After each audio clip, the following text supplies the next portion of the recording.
Gonna do a sound check. Yep, we'll do a sound check. Okay. I got a new mic, so I want to make sure I'm not drowning everybody out. You sound good. Cool. You don't look that good, but you sound good. Hey, I'll take one. Got a face for radio, baby.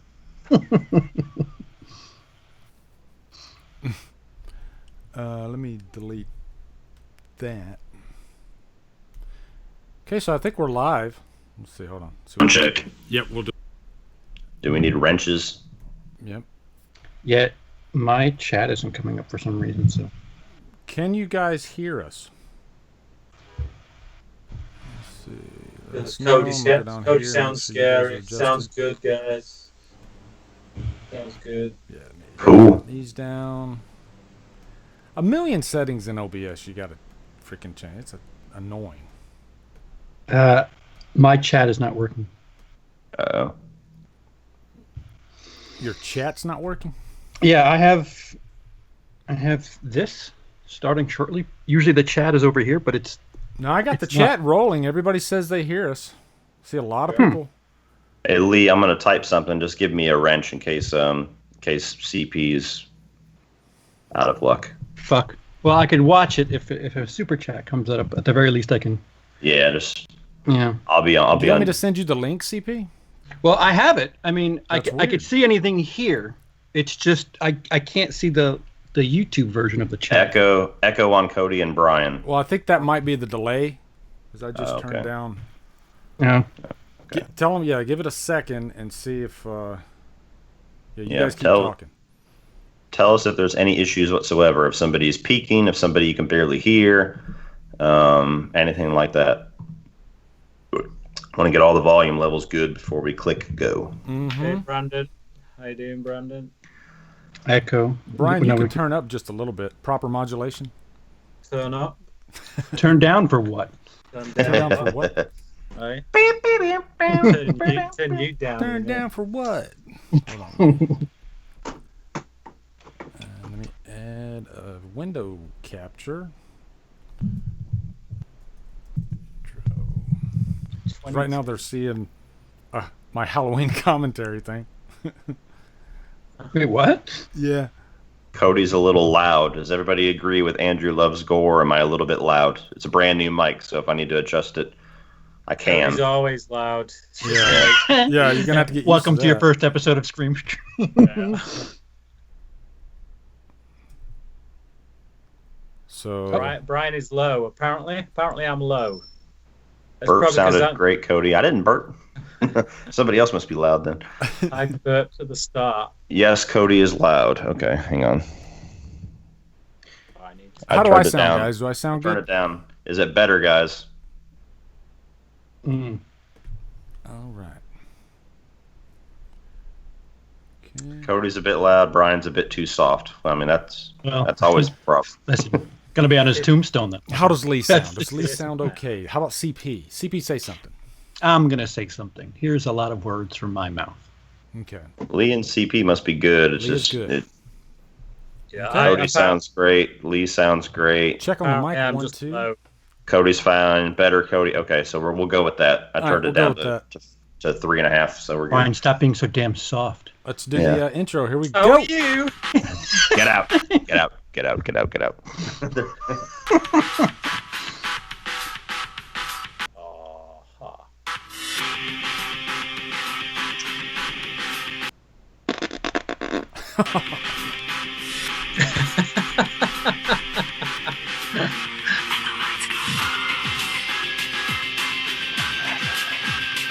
Sounded farted.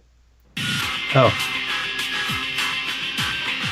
Oh, no, that was it. Okay. Just share this video. Oh, cool. They're fucking juggling bowling balls downstairs.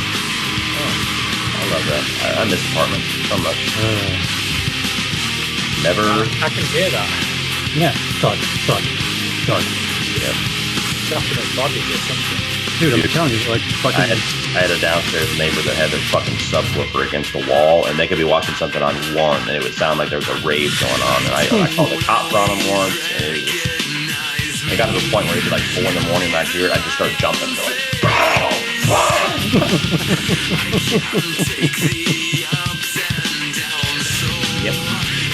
Oh, we're getting a lot of words, Lindsay. We'll get to it, guys. We'll get to it.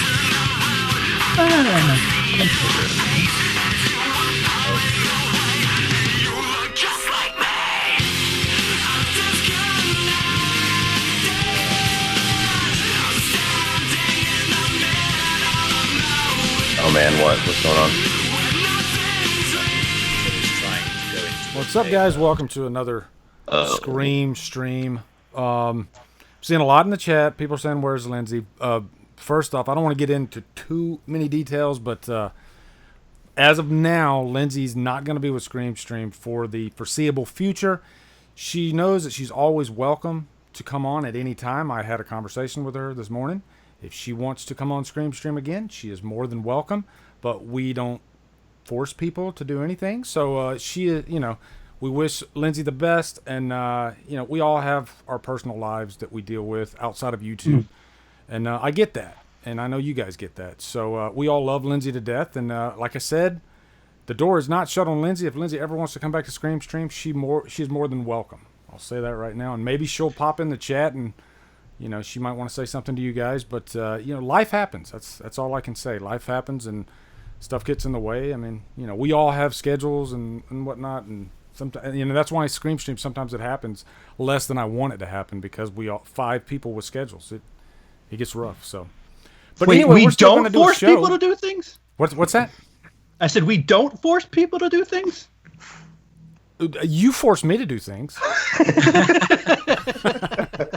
Force, wink, wink. Yeah. We love you, Lindsay. If you're watching, we love her to death. She knows that. Come back soon. So, first off, let's say some hi to some people in the chat. I can't talk today. Words are hard. Michael Pavone. I met Michael Pavone at Spooky Empire last October. It was awesome. Slaughter Cinema, Tyler Durden, Mike Hawk 728. Mike Hawk. I love that. Robbie the Horror Fanatic. Red Danger 241. Renegade Hero, what's up, Megan? Easy 2184. Believe It in the Hype. Red Danger. Beth S. Always a pleasure to see Beth S. A lot of great people in the chat, and we got some really cool topics. We decided to do, a midday version because talking about schedules again, it really works nice for my schedule too, because my wife is at work right now. So we thought about maybe alternating, like every 2 weeks we'll do like a midday show, and then we'll do a primetime show maybe the next time. But like the view count still looks pretty good. So I think two weeks. Let's get back to once a month first. Yeah, right. We're gonna do it every day now. See you Cody, tomorrow, how are you guys. doing, brother? It's been a little bit of a rough day. I won't lie, but I'm doing okay. Yeah. Well, I mean, we all love Lindsay, so it's always sad when you lose somebody, But hopefully it's not forever. Hopefully she decides to come back. Like I said, ball's in her court. So, CP, how are you doing? Got this weird witch and I couldn't fucking punchline. It's too early. God damn it! I was gonna say I have this weird itch in my ass, but I couldn't. Damn it! That's weird. What's about? Yeah. My lips aren't working, as you can tell. So there's that. I didn't understand a word you said. Yeah. I'm not functioning yet. I fail. I'm D-. Hey, we got Bryan in the house, and Bryan's not tired, hopefully, since we're doing this earlier. Hey, I'm awake. What's this all about? This is prime time, bitch. Prime time, bitch. Yeah, I feel a little looser right now. I got my monster here ready to go, so it's nice. We're going to be talking about, if you look at the kill list on your top right of your screen, I don't know how serious this is, but Blumhouse, they're pretty much grabbing all those horror franchises they can, I guess, and they're talking about doing Scream and Hellraiser, and I'm not surprised by one of those. We're going to get into that too. We're going to talk about some movie trailer drama, because if you remember the last time we talked about Pet Sematary, and this was before the trailer came out, and so we're going to talk all about that. I don't want to dig too deep into that right now, but some trailer controversy, talk maybe a little bit about Happy Death Day to You, because we got some different opinions on that one in here, so it should be fun. And then some horror news with A Quiet Place 2, Rambo 5, just because I'm a big Rambo fan, and then we're going to talk about some killer flicks topics.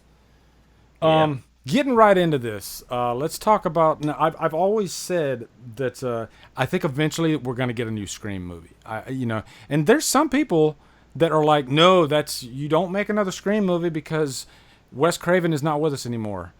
What are your thoughts on that, Cody? I mean, now that's a morbid thing to say, but does the death of a director, should that stop a franchise from going on?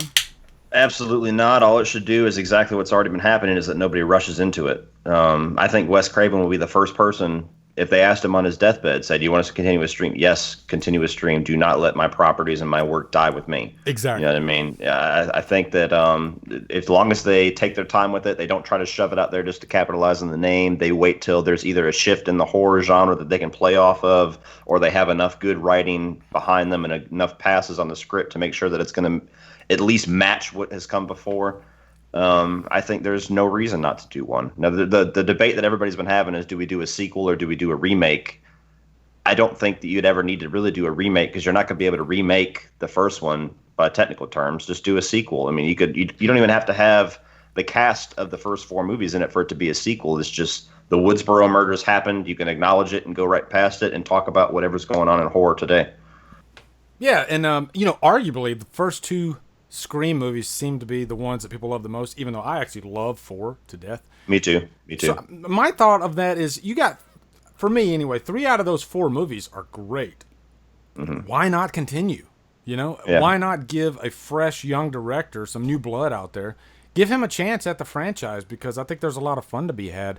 If you look at franchises like Halloween, franchises like Friday the 13th, rarely do we ever have the same director doing the same movie, or multiple movies.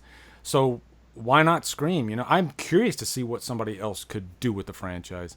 CP, any thoughts on that? Well, yeah, if they shouldn't be continuing the franchise because Wes Craven's dead, then the television series should have stopped dead in its tracks, because that's based on the film. So no, I don't think the death of a director should stop anything. If anything, that's what Scream was. It was making fun of a lot of the tropes in horror films, and shit, horror's getting a second, third, fourth, whatever life we're up to at this point. So take advantage of it. Yeah. Exploit what's going on right now. Yeah. Drink motor oil, and arm wrestle. Somebody just said that in the chat to Beth, and me and Beth are big Over the Top fans. I had to freaking jump on that. Sorry. And bring the stream to a screeching halt. Oh, no, we're good. Yeah.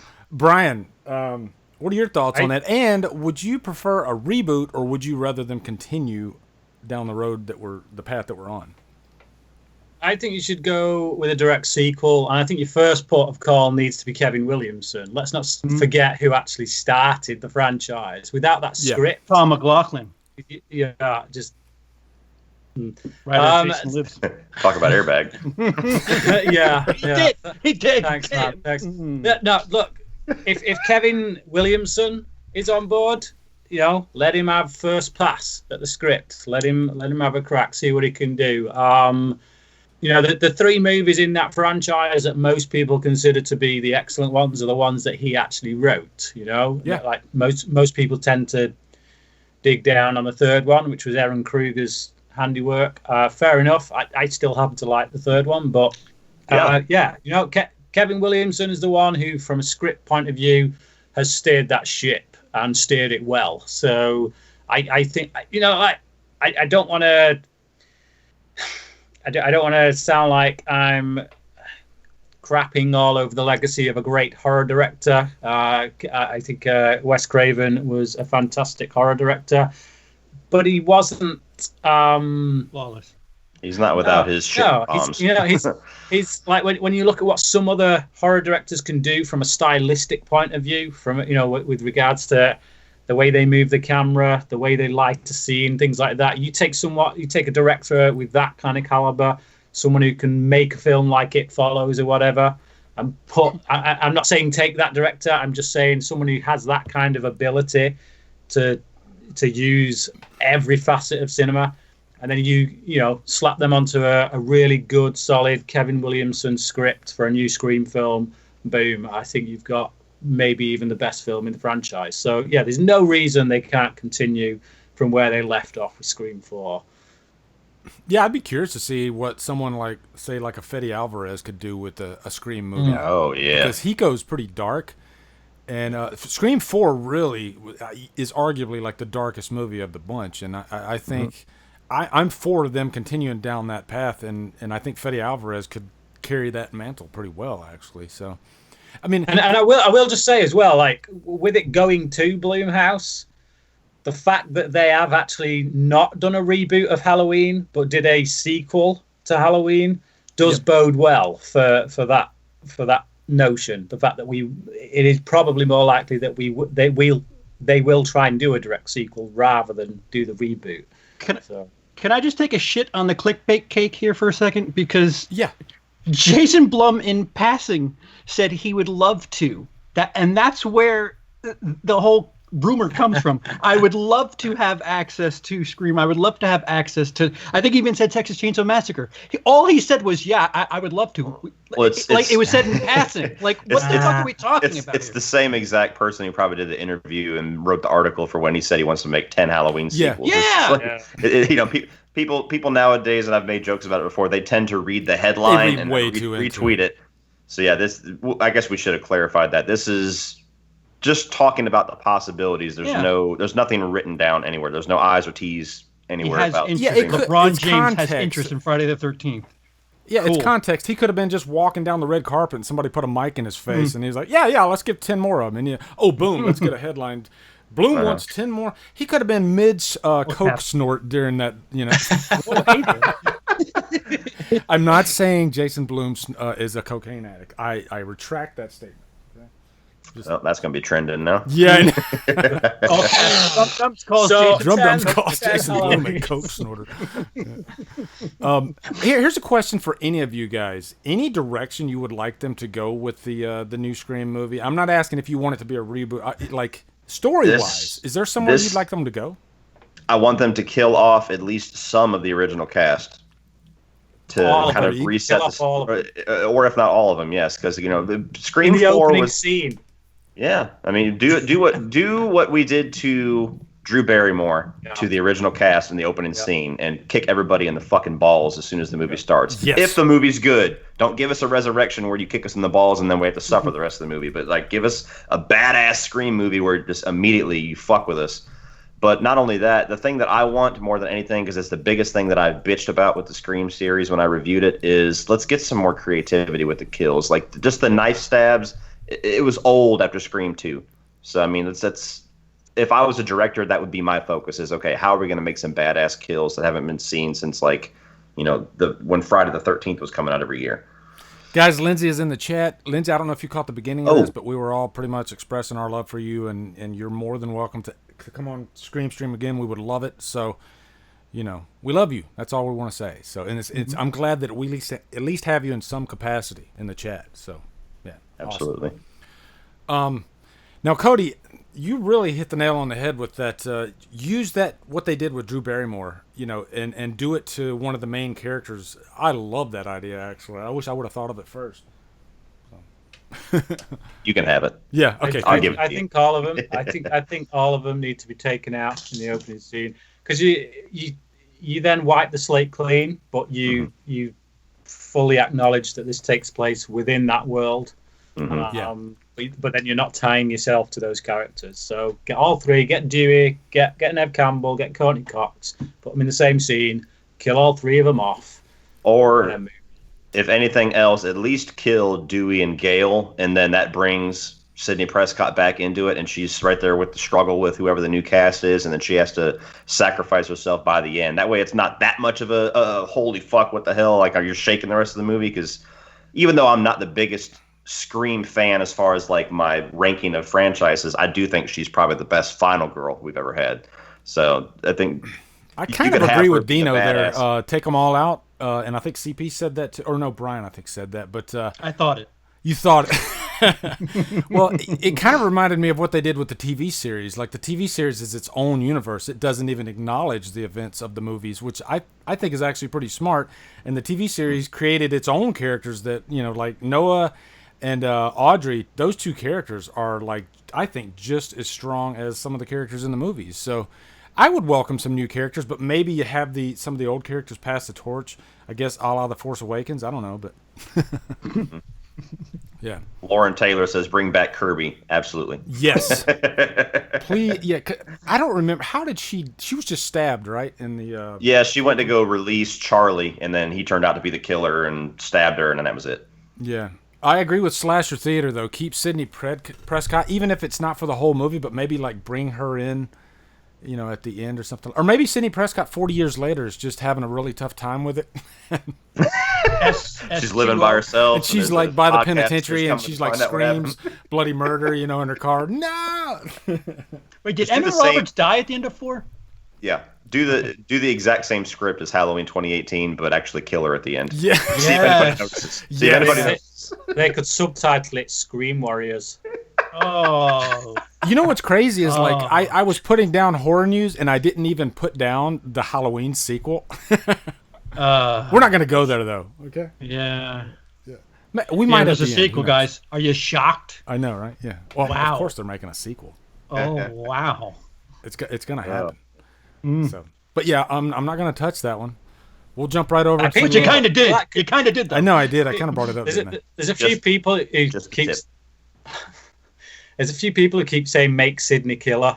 No, that's a dumb idea. No, do not do that. If like that after each Scream film, there was always that notion that make Sydney the killer. That would have only ever worked for the second film, but because they never went there with that second film, it would be impossible to go there at this point. If you went there at this point, after everything she's been through, it's just there's no chance. Like I could imagine after the first film, everything kind of breaking her down, a mental state becomes fractured, plus the fact that she killed the guy at the end, maybe she got the taste for it. That is the only possible moment where you could go that angle. But after 4 movies to make her the killer, she's the ultimate final girl. You don't make the ultimate final girl the killer unless you have a really great story wrapped around it, which that's going to be tough to pull off.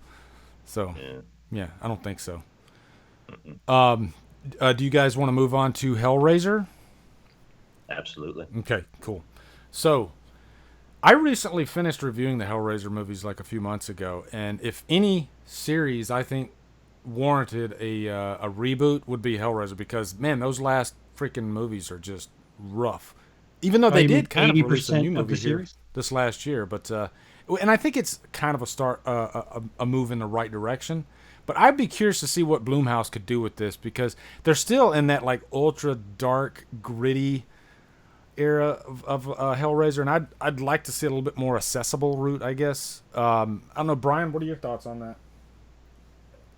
Well, it's very hard to have thoughts on a franchise that I've not seen a single entry in. You are kidding me! You've never seen the first Hellraiser? I watched 15 minutes of the first one, thereabouts, when I was like 7 or 8. I don't remember jack about it, and it just never really appealed to me for probably obvious reasons. The first Hellraiser is a great horror movie. It really is. It's kind of like The Mummy, though, if you really think about it from a story standpoint.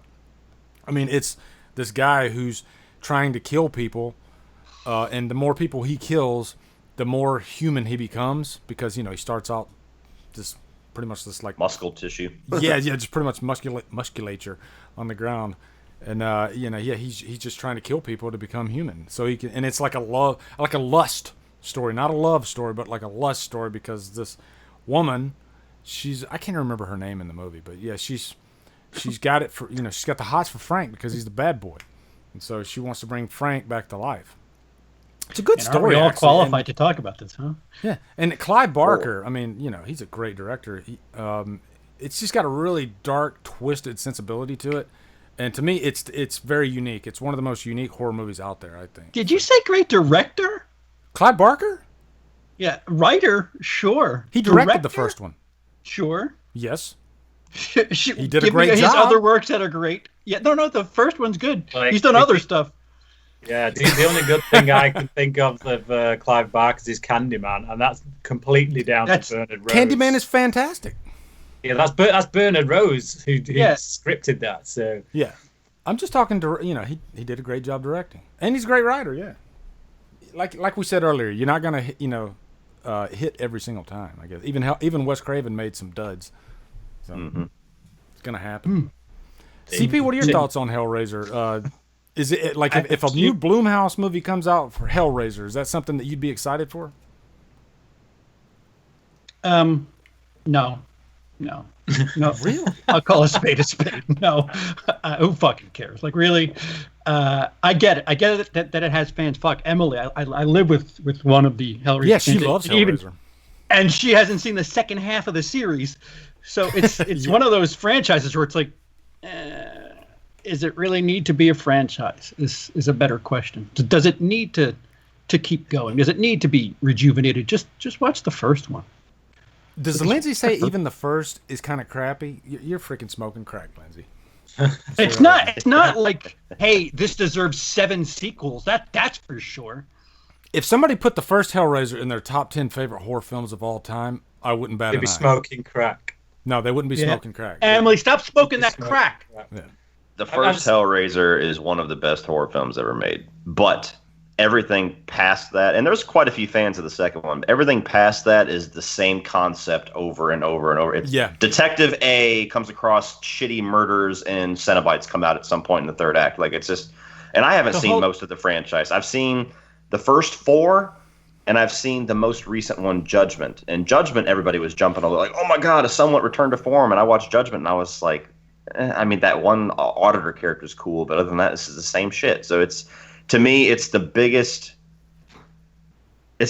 wasted potential horror franchise. Isn't Hellraiser the franchise where at least a third of the movies were a script for something else? Yeah. And then they made it into Hellraiser? Yeah. Dimension, I think. Like Cloverfield. I think it's common. I think Dimension had like 8 or 9 detective horror thriller scripts.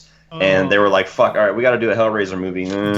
This one, all right, scratch this out. Pretty much from part 5 and on, those are all, they originated as just detective scripts. And Dimension Films was like, yeah, let's make this another Hellraiser movie, and let's put Pinhead in the movie for 5 minutes. That's pretty much it. Yeah. And that which leads me to my next point. Pinhead, to me, visually, is one of the most striking horror icons I've ever seen. And the guy has a very interesting backstory. The guy is dangerous as hell. Why they can't get this guy right is beyond me. I don't get it. I mean, why not utilize him in the right way?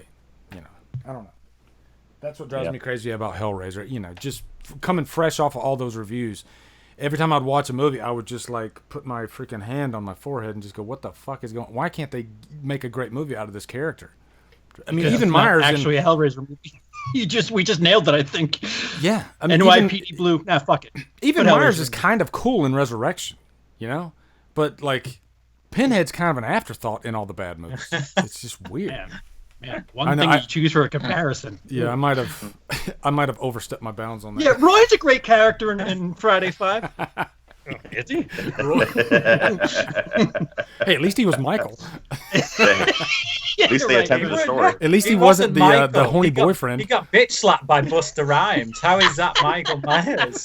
Halloween Resurrection was supposed to be Friday 5. It was supposed to be the horny boyfriend. It was going to be a copycat killer. Fuck. Michael Myers changed your mind, huh? Michael Myers on a bad day would not get bitch slapped by Busta Rhymes, so I'm afraid that was not a good same guy who dropped a bunch of teeth. Just a movie earlier was fucking... Chat, give me a time code. How long before we started debating Halloween movies? Here we go. Hey guys, what do you think about Hellraiser? Well, Halloween Resurrection and Busta Rhymes.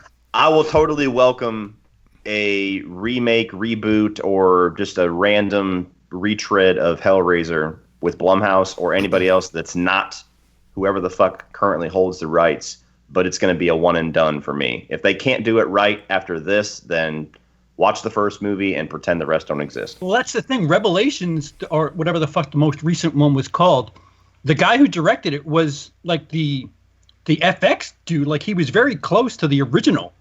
And, well, we all know what happened.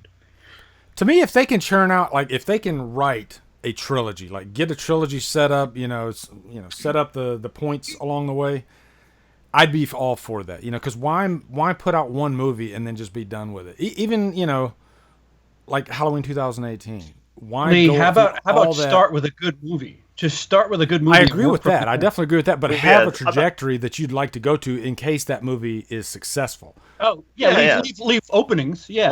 When I said just the one and done, I meant if they fuck it up. Like, if they fuck it up, that's it. Like, no more chances. Not like one and done. Like, okay, put it all into one and then don't try again. Yeah. If they succeed, then hell yeah, keep going. But to me, it's like a final straw kind of thing. And I haven't seen most of the movies, so like people want me to review Hellraiser. I'm like, oh fuck, dude. Like, have you seen Lee's face in half of these videos? I don't know if I want to see that. Yeah. I think one of them. Oh guys, we're back again. Hellraiser, Transcendicism, Part 7. Transcendicism. Now, since we're still on the subject of Blumhouse and horror franchises, what are our thoughts on Blumhouse? Trying to acquire something like, say, Nightmare on Elm Street? Is that something that we're privy to? That's Warner still. Why is that a problem? Because we haven't had a movie in almost 10 years. That's Warner's fault. I know. Don't want... I'll chime in on this for the Nightmare guy. I don't want Blumhouse being the umbrella for all the major horror franchises, because they're all going to start to feel the same. They're all going to have the same flaws. They're all going to start to get sequels every 2 years. Like, I'm totally fine with them taking their time, whoever, Warner or whoever has the rights to all of these franchises. If Blumhouse wants to get a couple like Hellraiser that's just been fucked up time and time and time again, sure, but I don't want them owning everything. Yeah, I think Nightmare should stay with Warner. I don't want to Platinum Dunes this shit, right. Because Platinum Dunes was like trying to... At one time, Platinum Dunes tried to scoop up Halloween, actually. That was news for like Texas a day. Chainsaw Massacre, Friday the 13th, Nightmare on Elm Street. That was all Platinum Dunes is doing in the 21st century. I'm going to be the odd one out here and say that actually I'd be quite happy for Blumhouse to own certainly the big three, because... I'm still up for those crossover movies. Shared universe. And if you're going to put it, a shared universe, and if you're going to put it into one company's hands, then you don't want it in the hands of someone like Platinum Dunes. But would I want it in the hands of someone like Blumhouse? Well, yeah. If you want to get a film with the big three in, if you want to get those crossovers going, then they're the company I would put it in the hands of. If you're someone who doesn't ever want those franchises to cross over, then I'm all for saying, screw it, don't give them to Blumhouse. But for me, I like Freddy vs. Jason. I think it's one of the better films in both of those franchises. So if you can take that concept and actually put it into the hands of a company that know what they're doing with regards to horror, then I'm all for them having it. But I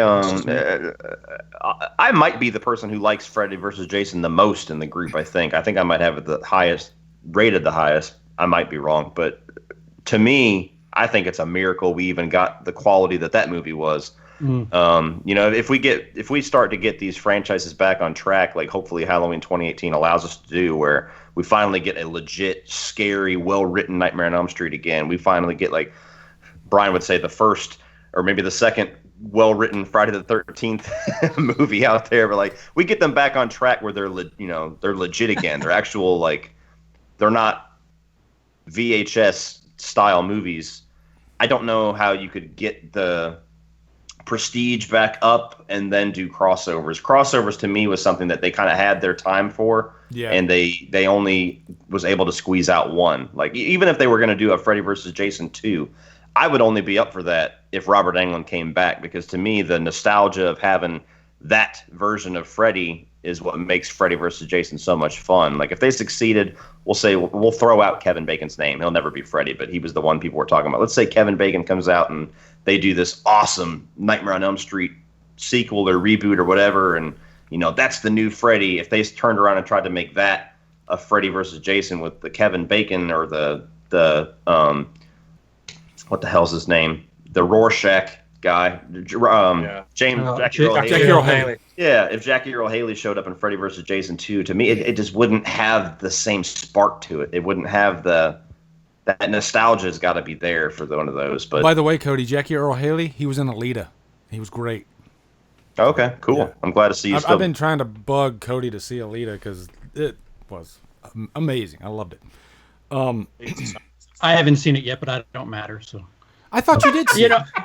No. I meant to. Oh, so okay. I'm looking at the kill list, and nowhere on the kill list does it say shit on Friday the 13th. So I'm just trying literally to keep my up next statement was going to be about Friday the 13th. Comedian, you know the term. It's par for the course, Steve. It's so funny that you said that right at the moment I was about to say it, because what I was going to say was, given the success of Halloween 2018, which was back in October, I'm surprised at this point. What has it been? 7-8 months now? That we don't see a headline saying new Friday the 13th movie, greenlit, let's go. Legal shit. Yeah, I know it's legal shit, but I'm surprised they can't figure this shit out by now. Maybe find a loophole. Okay, we don't use the name Friday the 13th. Yeah, shouldn't they agree that whatever the fuck the argument is at this point, don't they think they could make more money going forward? Like, listen, whoever split the fucking rights, but you'll make $1 more. Yeah, just call it Voorhees tomorrow. Something, you know? Right. I don't know. Well, don't you think this is a good question for CP too? Don't you think that Friday the 13th would actually make a lot of sense to be in Blumhouse if they could get one off? Because like Friday the 13th kind of get one off. And Bryan picked up on that first. What the hell? Picking up what I'm putting down. This is bizarre. Like, stream. Friday the 13th until like the sixth movie was like a yearly thing, wasn't it? And Blumhouse has kind of made a career off of making franchises that are either a yearly thing or a bi-yearly thing. Sure. So like if they got Friday the 13th and all of a sudden like every 2 years we're getting a Friday the 13th movie, do you think that would be a lot more of a better fit than Nightmare on Elm Street? Yeah. Well, let's call a spade a spade. Halloween was the only one that kind of took that little hiatus there in the 80s. Otherwise it was Jason and Freddy, and then in '88 you had 3 at the same time. So like both Friday the 13th and Nightmare on Elm Street were kind of doing their thing in the 80s. Freddy just got started later than everybody else. Yeah, Friday the 13th is more of that classic VHS rental, B movie, rinse repeat movie. So yeah, it certainly does seem like if you want a long term dump $5 million cash out at 15, it does seem like the perfect fit. Yes, what you're saying, yes. It raises the point, and I've said this before. When I compare these to the 80s, for some reason in the 80s, they were able to pump these movies out because they knew that these costed like a nickel to make. They were guaranteed to make a profit. And to me, why they can't do that now, aside from the legal problems, I alluded to it too. They could make $10 million in the box office, but this was a time where fucking video rentals was like way stronger, especially for horror. I think they made their budget back on rentals alone, so that whatever they made in the box office was, money in pocket. Yeah, you got to think about it. Call it Saturday the 14th. There's already a movie called Saturday the 14th, and it's completely forgettable. And Blumhouse has taken their footing in the horror industry for doing exactly that, for making a movie for $2 million and quadrupling their budget the first weekend. I mean, Happy Death Day 2 is for all intents and purposes failing compared to what they thought it was going to make, but it's already tripled its production budget. So it's failing, but they've made triple the money. So it's like, that's, to me, that's like home for that type of model. Mm-hmm. And that's a good transition into our next topic. Happy Death Day to you. Well, actually, we'll talk about, I guess, movie trailers first, and this does pertain to Happy Death Day to you, but we'll touch on Pet Sematary first, because this was pretty damn controversial. If you're in this stream right now and you don't want to hear the spoiler that was in that trailer, I'd say step out for like the next 10 minutes or something like that. Bryan, have you seen it? Oh my God, Cody doesn't know. Half of us haven't seen it. You don't know about that, so maybe Cody knows. I haven't. It's impossible not to know what was revealed, but I haven't seen the actual images in the trailer. Okay, yeah, I'm not going to talk about Bryan, beat by beat what the trailer was, but we all know that. I've stayed away from the trailer, but I've seen a certain person's YouTube video title. Something. Things that make you go, Let's see. How do I approach this then? Because I want to make sure that you guys aren't like, I don't want to We can just talk about the plot change in general, vaguely. You know what? I'll approach it like this. If you have because we all know that there's a book called Pet Sematary. This is one of the complaints I got from people. Dude, there's a book out. People already know the story. There's a movie out. And I'm like, if you know that the trailer takes an aspect that is not in the book, that is not in There's the movie. third act shit in the trailer. That is a spoiler. There's stuff that's in the third act that is in the trailer. Yeah. So am I going too crazy about this? Am I getting too sensitive about this? Or am I right that trailers do have a responsibility to the audience to kind of hold back a little bit instead of blowing their load and giving everything to the audience? There is no reason for any film trailer to have anything from third acting ever. Exactly. There's no trailer, no film trailer should ever have anything from the third acting. If you want to entice someone in, you give me the concept of the film. Any film concept is revealed within the first 10, 15 minutes of the film. It's just it's ridiculous to have something of that nature where you're sitting there for the whole film and you're thinking, still not seen that bit, Oh, and now that I know what that bit is in the trailer, and given I've seen half of the movie, I actually know where this is going big time now, because it doesn't take much to come up with 2 and +2 = 4. So stay away from putting third act stuff in trailers. It's so annoying. It's not just Pet Sematary either. I think the market today is just so competitive, and studios will do anything just to get you to get in that theater. And if that means spoiling a movie for you, they already know that horror fans are going to go see this movie. People love the story of Pet Sematary. So they're going to do whatever they can. Ooh, we're going to give you this twist right here. Now we know you'll go see it. Because the trailer looks like it's a really good movie. I will admit that. But I don't know. I don't know what I'm getting at here, but it just makes no sense to me. Gone are the days of just teasing us to get us into the theater. Now they have to. They give no credit to the audience. They feel like they have to show them the Cliff Notes version. They have to give them the Cliff Notes version of the movie to get them into the theater. And there's a lot of people out there, which, if you're one of these people, fair enough. We're all different. There's people out there that have no problem with knowing every single plot point, every plot twist, every detail, beat for fucking beat before they walk into the movie, and they can enjoy it exactly the same whether they knew nothing.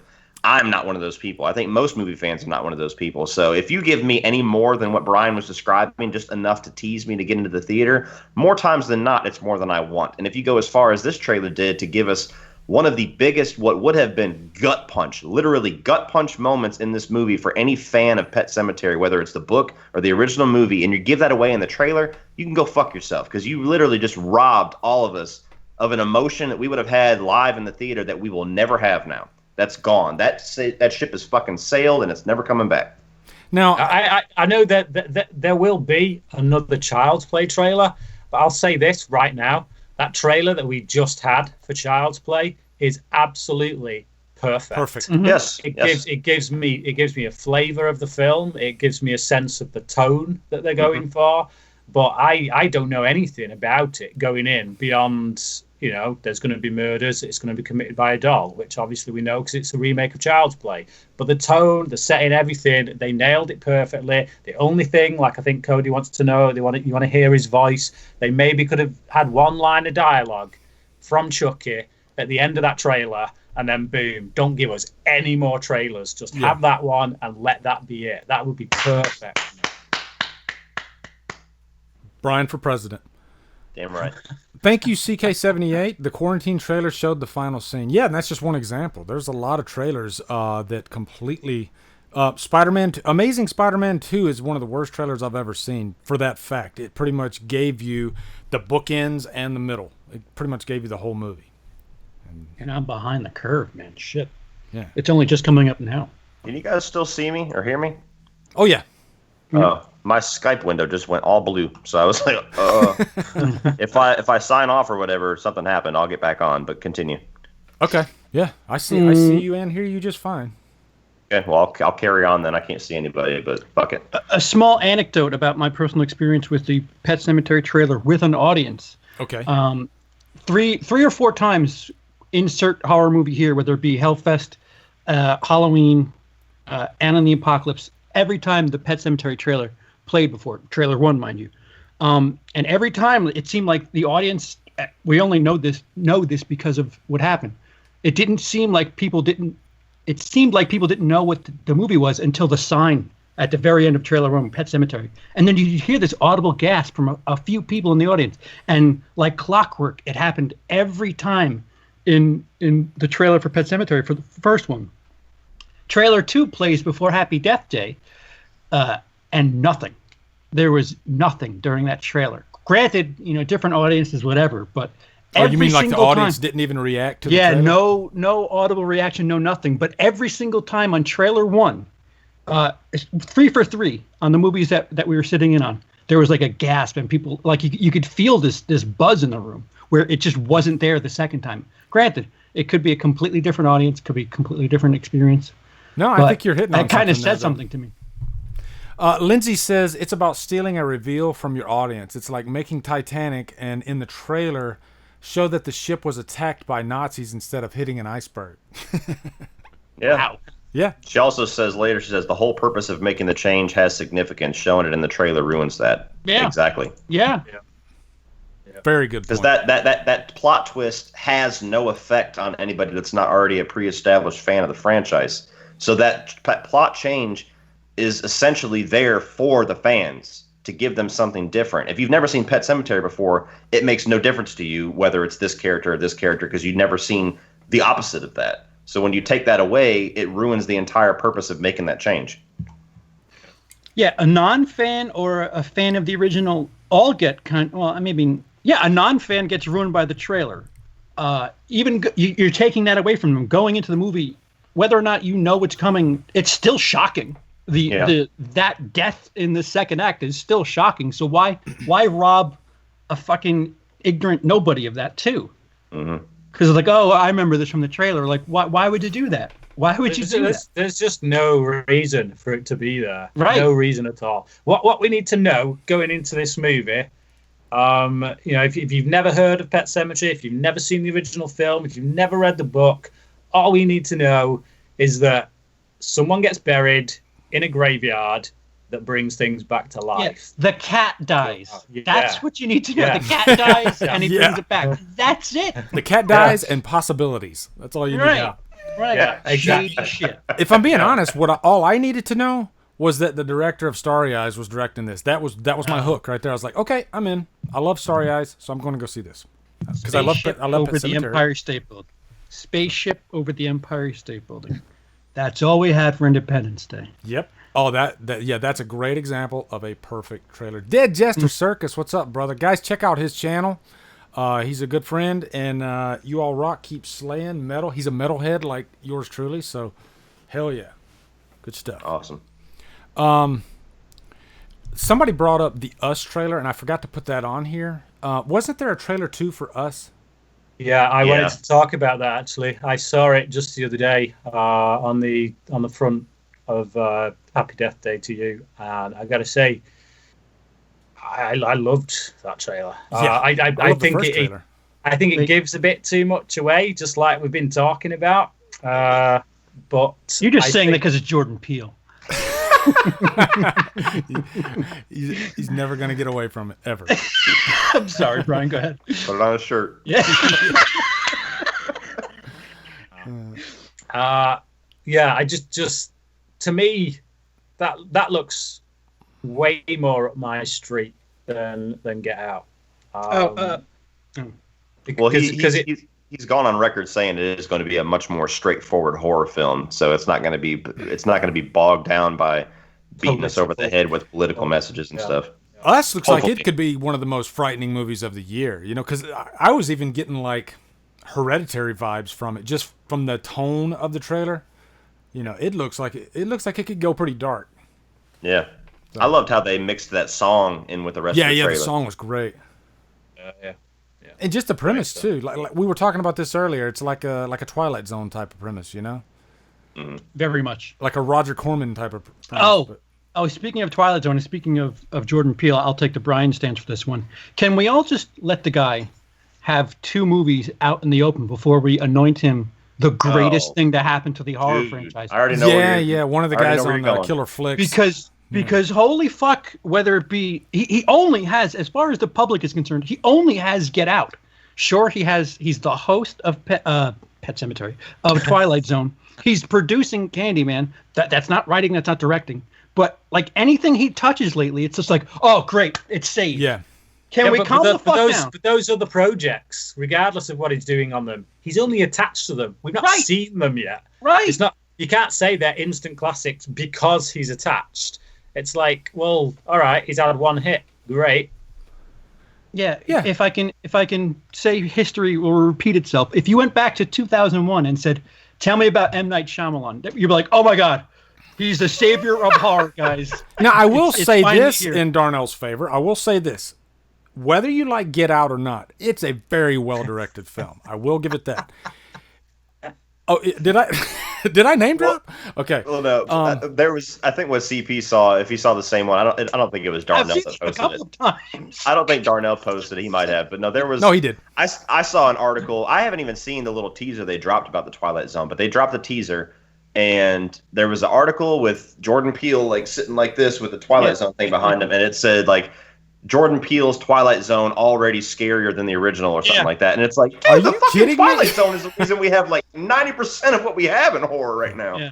No, but just to finish my point, what I was going to say, Get Out, very well directed. If Us turns out to be the movie that we think it's going to be, that means it's a nice 1-2 punch for him. To me, that bodes very well for Jordan Peele, and I will be like, he will be pretty much up there as far as horror directors. Does that make him John Carpenter? No, but it's a nice step in the right direction.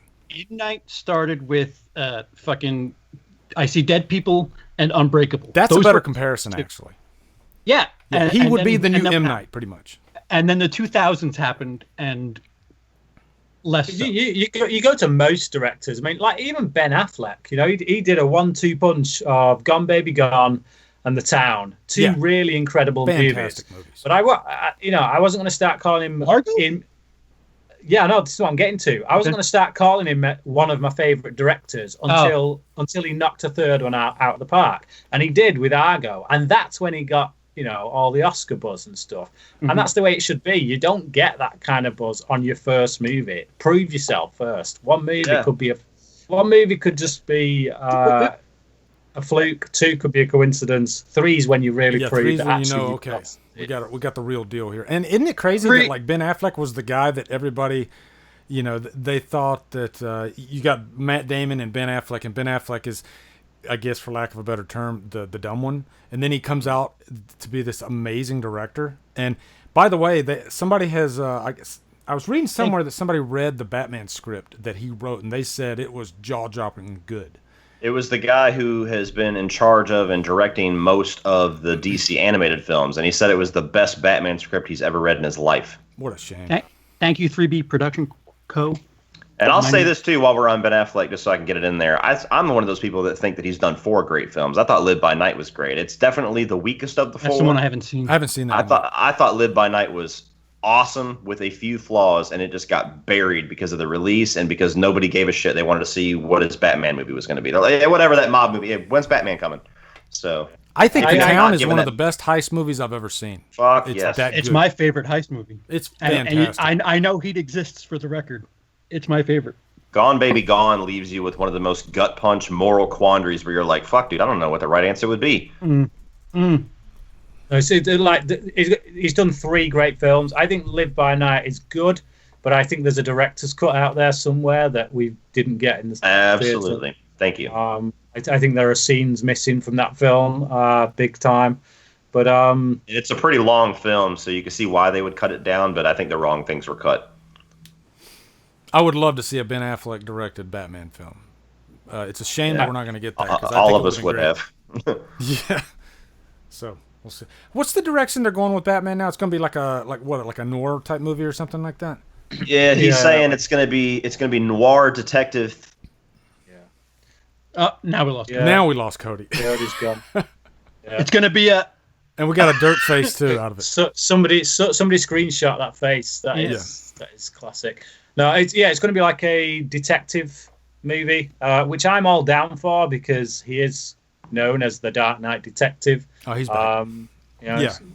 So for me to do a film where you do get really deep into the detective aspect of him, I think they did some of that in the Dark Knight trilogy, to be honest, to show his detective skills. But yeah, if you want to go full on, let's see how how his mind works, how he's able to solve crimes purely from a mental place, then yeah. I mean, I think we have real scope with the Batman character to do a proper good kind of horror type film. And I think we saw some of that with Zack Snyder. And I think because Snyder got crapped on, we're never going to see more of that ever again. But yeah, I'd love to see them go down that route. Now, I've heard the Snyder Cut does exist.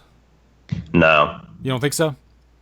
If it does, they would have put it out, dude. They would have made just as much money as the fucking theatrical cut. But it's to me, I think that they're not willing to spend the money to edit it back together and to put the CGI finish and everything on it. Jason Momoa can champion it all he wants. We can ask for it all we want. It's something that if it ever does come out, it's going to be like the Richard Donner cut of Superman 2. It's going to be 10, 15, 20 years from now. If they were going to capitalize on that, they would have released it this year, like a year after the theatrical cut came out on Blu-ray. Otherwise, it's going to be yesterday's news. Well, there's 95% of an alternate solo, so they might do something like that where 10 years down the road, hey, here's that thing that we didn't want you to see, but we're kind of going to hit you up from they also don't want bad PR. I mean, if they throw it out there and we're all like, why the fuck would you change this movie? Fuck all the fans turn on them. They're losing the momentum that they're building with Aquaman. So I think they have no business reason to do that because they're the ones that are shitting the bed with it, not Snyder. And Snyder probably knows. Jason Momoa obviously knows. That's why he won't even talk about the theatrical cut, and he's still employed by WB. So, since Brian, we're on the subject of comic book movies, one of the Killer Flicks questions involved: are we too PC with not just comic book movies, but movies in general? And should that get involved? And what that brings me to Captain Marvel. This controversy that's going on right now with Captain Marvel, and they're saying the thing, like the projections are like 100 million less. I mean, what are our thoughts on that, Brian? I'll start with you as far as like the Captain Marvel thing. Is this movie going to be the first bomb for the MCU? No, it's it heck. It's it heck. Look, all the a-hole fanboy dipsticks in the world can do all the shouting they want, but there ain't a chance that Marvel is dropping any movie that ain't going to break at least 600 to 800 million. No chance. And the fact that this is another female-led movie, it's only mostly young boys in their mother's basements who are doing all the shouting. The women turned out in force for Wonder Woman. But Wonder Woman had positive word of mouth all the way up. Doesn't matter. No, it's not going to make a blind bit of difference. Most of the women out there that are going to go and see this are just they're not like full on movie nerds who read up on every little bit of information. And that thing that she gets called out on as well, Brie Larson, she got called out on something she said. Yet again, something that was drawn well out of context. Yeah, it's a context thing. Yeah, like, Brie Larson hates men. No, she doesn't. She said something that had absolutely bugger all to do with what people were actually making it out to be. And I think most intelligent people can see that, will actually read the article and know that. I don't think this is going to do a damn bit of damage to this movie at all. No. I don't think people care. I disagree. I think people I'm with Lee on this one, actually. People who are Marvel fans are going to see this. Even all these idiots who say they're not going to see it because they're going to go and watch it. The same way they all watched all the... You said Star Wars, right? Is that what you're going to say, Brian? No, take it away. It's a good point. But it's a good point. I think it'll make money, but I think the fucking mouth breather, that whole cloud that was over Last Jedi, and this fucking Solo. This whole movement, I think it'll still make money, but I still think the social media aspect will far outweigh whatever it does financially. I think there's going to be enough backlash where it's just. This will be the weakest. I think there's a big difference there. Marvel movie. I'm calling it. There's a big difference there in that this is a movie that is a. You can't criticize this movie for being some kind of feminist agenda movie. It is a female superhero. It's not a male superhero has been turned into a female superhero in order to get that demographic. And it's literally the second one. It's literally the second. I'm sorry, but all those women who went out in force and loved Wonder Woman, who championed it, they are all chomping at the bit for another movie like that. And they're all going to go and watch this movie, no matter how many... good, bad, or indifferent? Good, bad, or indifferent. It doesn't matter. And it won't be bad. I'm sorry, but this is Marvel. Marvel never do anything less than a 4-star movie. The first impression reviews are all very positive so far. Really? It ain't gonna. It's not gonna hurt it. Not one bit. Not one bit. Well, I probably have less interest to see this than any Marvel movie that's been out in quite a long time, but it has nothing to do with anything that's going on with it. It's because the trailers haven't quite pulled me in as much as some of the past movies, and it's because I'm kind of getting a little bit of MCU fatigue, I'll admit. So that's the only thing with me, but I'm still going to see it. I'm still going to take my kids to see it. I'm still going to go. I'm still going to take my daughter to see it because she never really gets... she loves superhero movies, but there's not Wonder Woman's every year. There's not like a character that she can look up to. We will go see it. We are avid moviegoers. We will go see movies that we think are going to be bad. But to the common average Joe guy who's like, he goes to the movies once a month and he's looking at the marquee and he's like, do I want to see this, or this? He might not go see Captain Marvel. And I think that's going to factor in. I don't know, because the common guy, is they really even going to know about any of this controversy? That's true. You know what I mean? Point. And they see the poster, they see the trailer. Okay, another Marvel movie, and the Marvel universe is basically a television series at this point, where it's like, how many people are honestly afraid to miss one? Am I going to be able to see Endgame and know what the fuck is going on if I don't see Captain Marvel? So it's kind of one of those things too, where it's just like, even though we have a ton of them a year, we have like 3 or 4 MCU movies a year, there's plot points in there. She was hinted at the end of Avengers Infinity War. How much is this story going to play into what's to come? If I go see Endgame, am I going to wonder who the fuck this chick is flying around and what did I miss? Yeah. So I'm going to give a shout out to a member of Killer Flicks, just to bring up a point. Dan Wolf. Dan Wolf is probably one of the biggest Star Wars fans I've ever met in my life. Dan Wolf did not go see The Last Jedi. He was that... no, he didn't go see Solo. That's what it was. He didn't go see Solo because he was that gutted from The Last Jedi. And I think there are more people like Dan Wolf out there that might look at Captain Marvel this way. There might be a little bit of a factor there. Well, it'll make money. I think people will speak negatively. Like the fucking... like, again, the two extremes. The two ends of the spectrum are the two most vocal. Meanwhile, most people are in the middle, just like, it was a good movie. It's a movie. I'll go see it. Yeah, I'll get popcorn. Well, to your point though, Lee, that we haven't really had a Last Jedi in the MCU yet. The most recent film was probably one of the best received they've ever had. So that momentum is it's a different situation because it's not the actual movie that's necessarily bad. It's the news around the movie with Brie Larson. Overcompensation in the other direction. There are some people that are taking what she said to heart unfairly, I think. And that goes back to reading the headline. It's news that's only going to affect people who are literally avid moviegoers who soak up movie news, and even those are divided into two camps. What was the exact line she said? What was the exact thing she said? It's something about she wanted less, and she wasn't even talking about in films. She was talking about at press screenings. Yeah, press. So when she goes to press screenings, she looks out at a sea of reporters that are all middle class looking. Well, they're all like white men, middle-aged white men. She's talking about the press. So that was her comment. Yeah, her comment was, it's not even anything to do with the movie industry. It's not about the press industry. She's talking about, look, all you newspapers, all you magazines, why are you only sending out? You're sending a bunch of middle-aged white men to do a press junket on a movie that is centered on a female central character. Who's going to get a female central character more than women?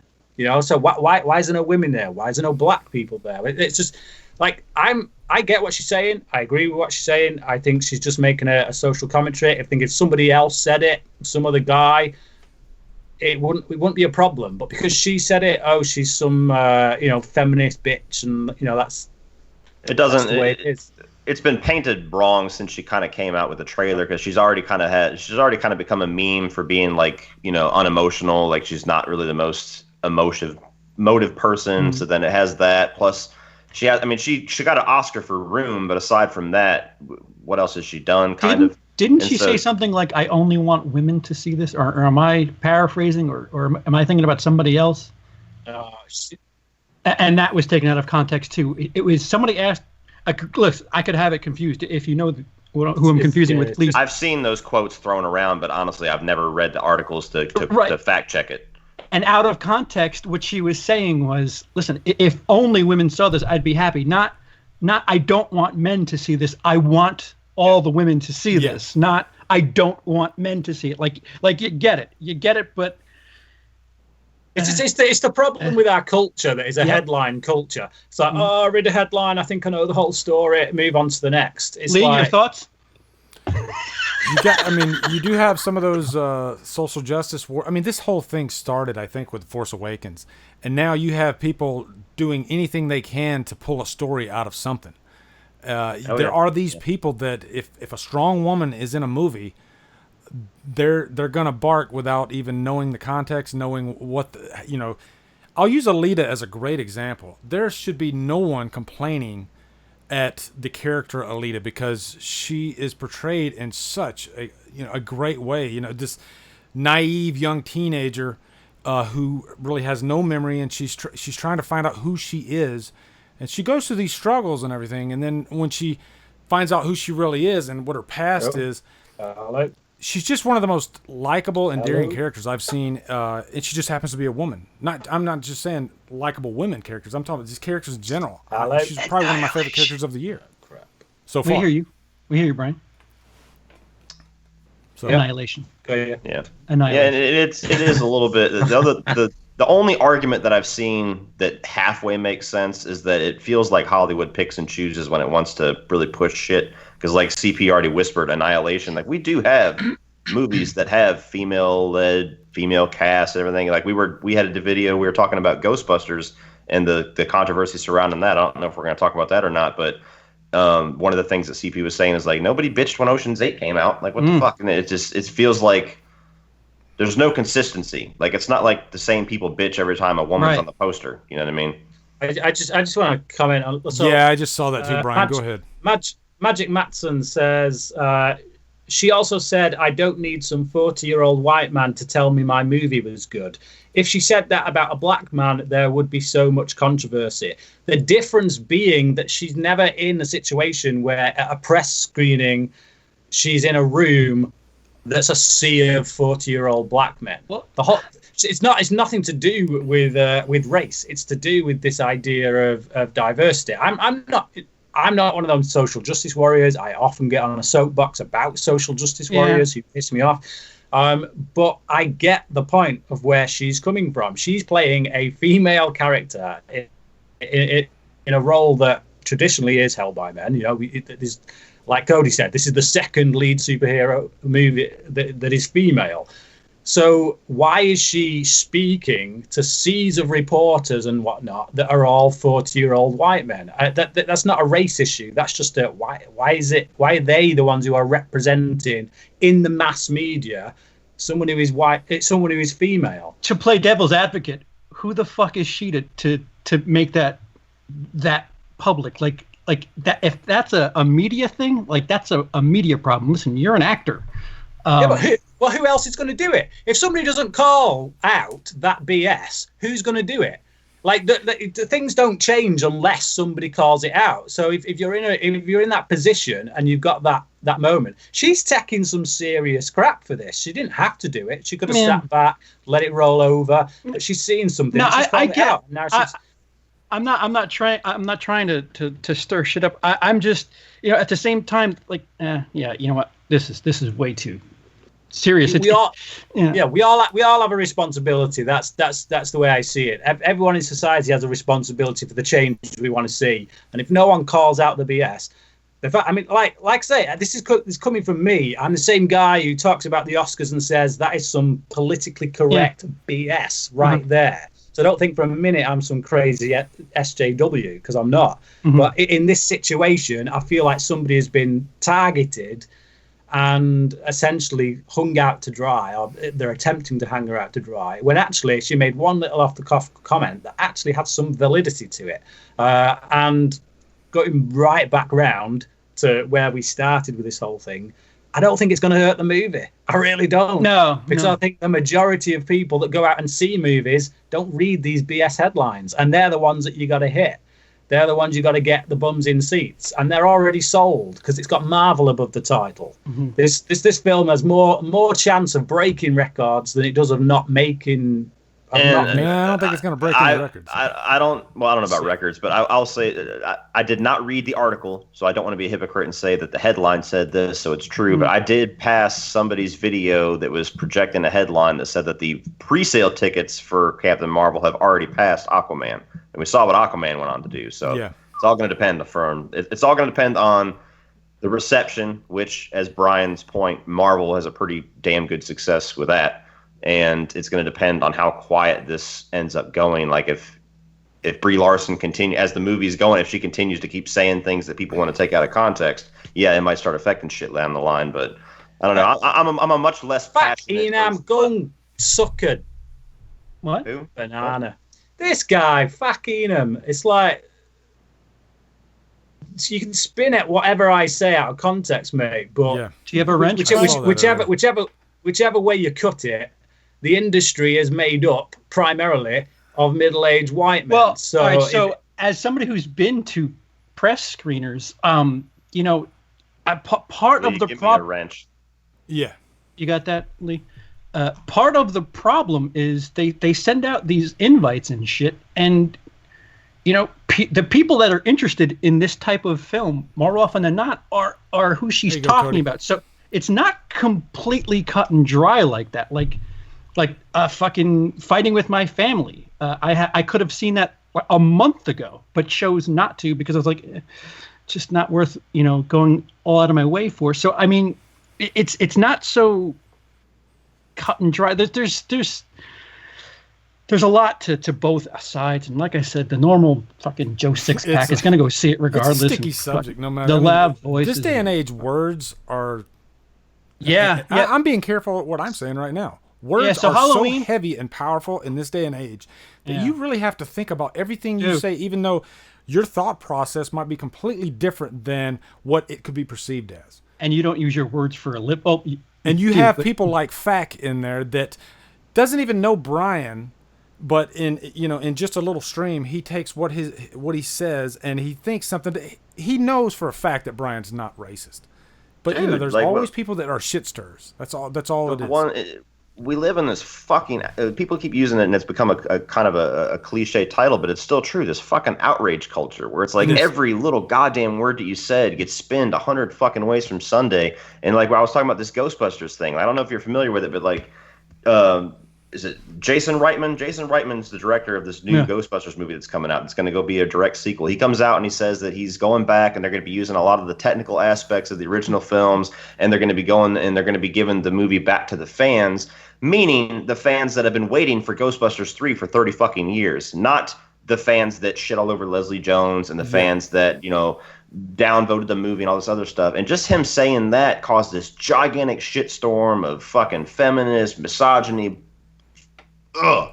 And it's just that day and age now where it's like every single time somebody opens their mouth, every fucking syllable, they gotta like analyze it and be like, what could he possibly mean in a negative way? And it's just like, you're angry, I get it, but you gotta be angry at the shit that's worth being angry about. Yeah, you gotta point it in the fucking direction of the people that you're actually mad about, not reaching and creating things to be pissed off about to kind of push this, not agenda, but like to push this, thing forward that you're fighting for, because you're fighting the wrong fucking people. Just last week, I was like, right off the gate, I was defending Liam Neeson when all that stuff kicked off, because it's like, even when you try, like what Liam Neeson did when he came out with his story last week and got all that crap thrown at him, he was actually trying to bring up the conversation. Let's actually have a dialogue about these hot button topics, and let's acknowledge that we are all probably at some level racist or prejudiced at the very least. Prejudiced at the very least, you know. And he brings up a personal story involving himself to illustrate the fact. And it's like the very thing that he's trying to highlight suddenly erupts as a result of it. It's like the pendulum is just too hard. It basically proved what he was saying. It was right, because the moment he said something, all the Twitter army idiots were out there kind of asking for him to be hung on a noose. And it's just, it does. I'm sick of this culture in which you can't have a dialogue. You can't use words without Bryan, somebody gets butthurt about it. In America, you can have your news. There's different political news channels where, all right, this is my political opinion. This is the news I want. It's not the news. It's the stories you want to hear. It's really, it's just bad. It's really bad for society. It sucks balls. Yeah. So anyway, Halloween sequel. Yeah. If anything could bring up Halloween, it would be. I was reading Liam the news Neeson after Michael Myers. Yeah. Just today, it was announced that John Krasinski is directing A Quiet Place 2. Which anybody excited about that? I know I am. Oh yeah, Cody. Yeah. Yeah, absolutely. I was a huge fan of the first movie. I'm very curious how much stronger of a film it's going to be now that he doesn't have to act while directing. You know what I mean? Point, yeah.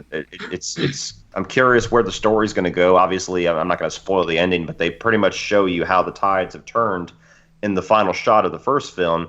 So I'm curious on what story direction they're going to go with. They don't have to establish the world. They don't have to establish the rules and put all this effort into kind of making it believable and making it to where you accept the little bit of a logic gap on how quiet kids are able to stay and everything like that. So I'm excited for what story he's going to be able to tell without all the baggage of that first movie. I will bet there will be some flashbacks in the sequel, and he'll still be in it. That's just a prediction, but I think they could probably do that because he was a big part of setting that family up, I guess. Mm-hmm. So I could see them doing that. Now I really like A Quiet Place. I wasn't over the moon about it like everybody else was, but I think what it did really right.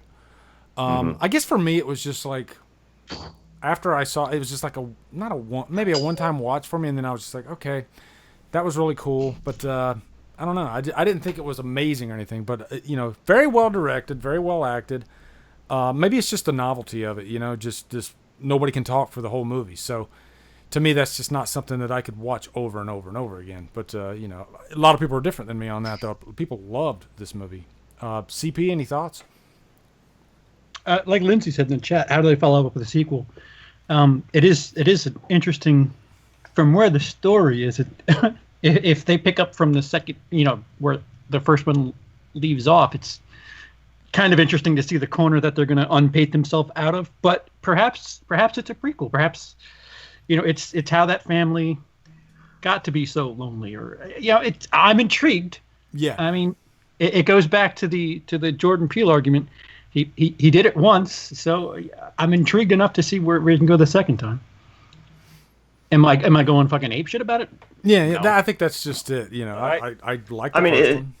It's one of those movies where the only thing that keeps me from going apeshit about it is one of those movies where it's kind of like, I don't know if it needs a sequel, but okay. Yeah. But it's the fact that he's the one staying on, and it was his movie. Like, I'm pretty sure he wrote the first one, did he not?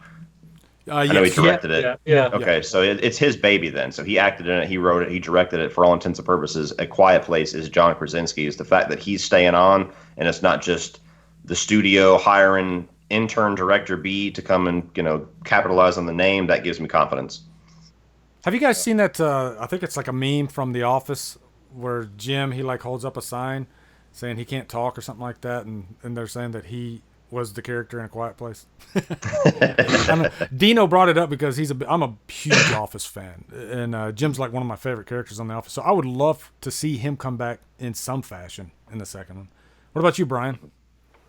I'd love to see it. Yeah. Somebody just mentioned there. Would be curious to see how The Quiet started. It could very well be a prequel. If you wanted to, if you did. Or they could at least include flashbacks that maybe show a little bit of that. no, like A Quiet Place was in my top 10 of last year, and not just horror, but movies. I thought it was great. It is. Yeah, it is a film I would want to see again.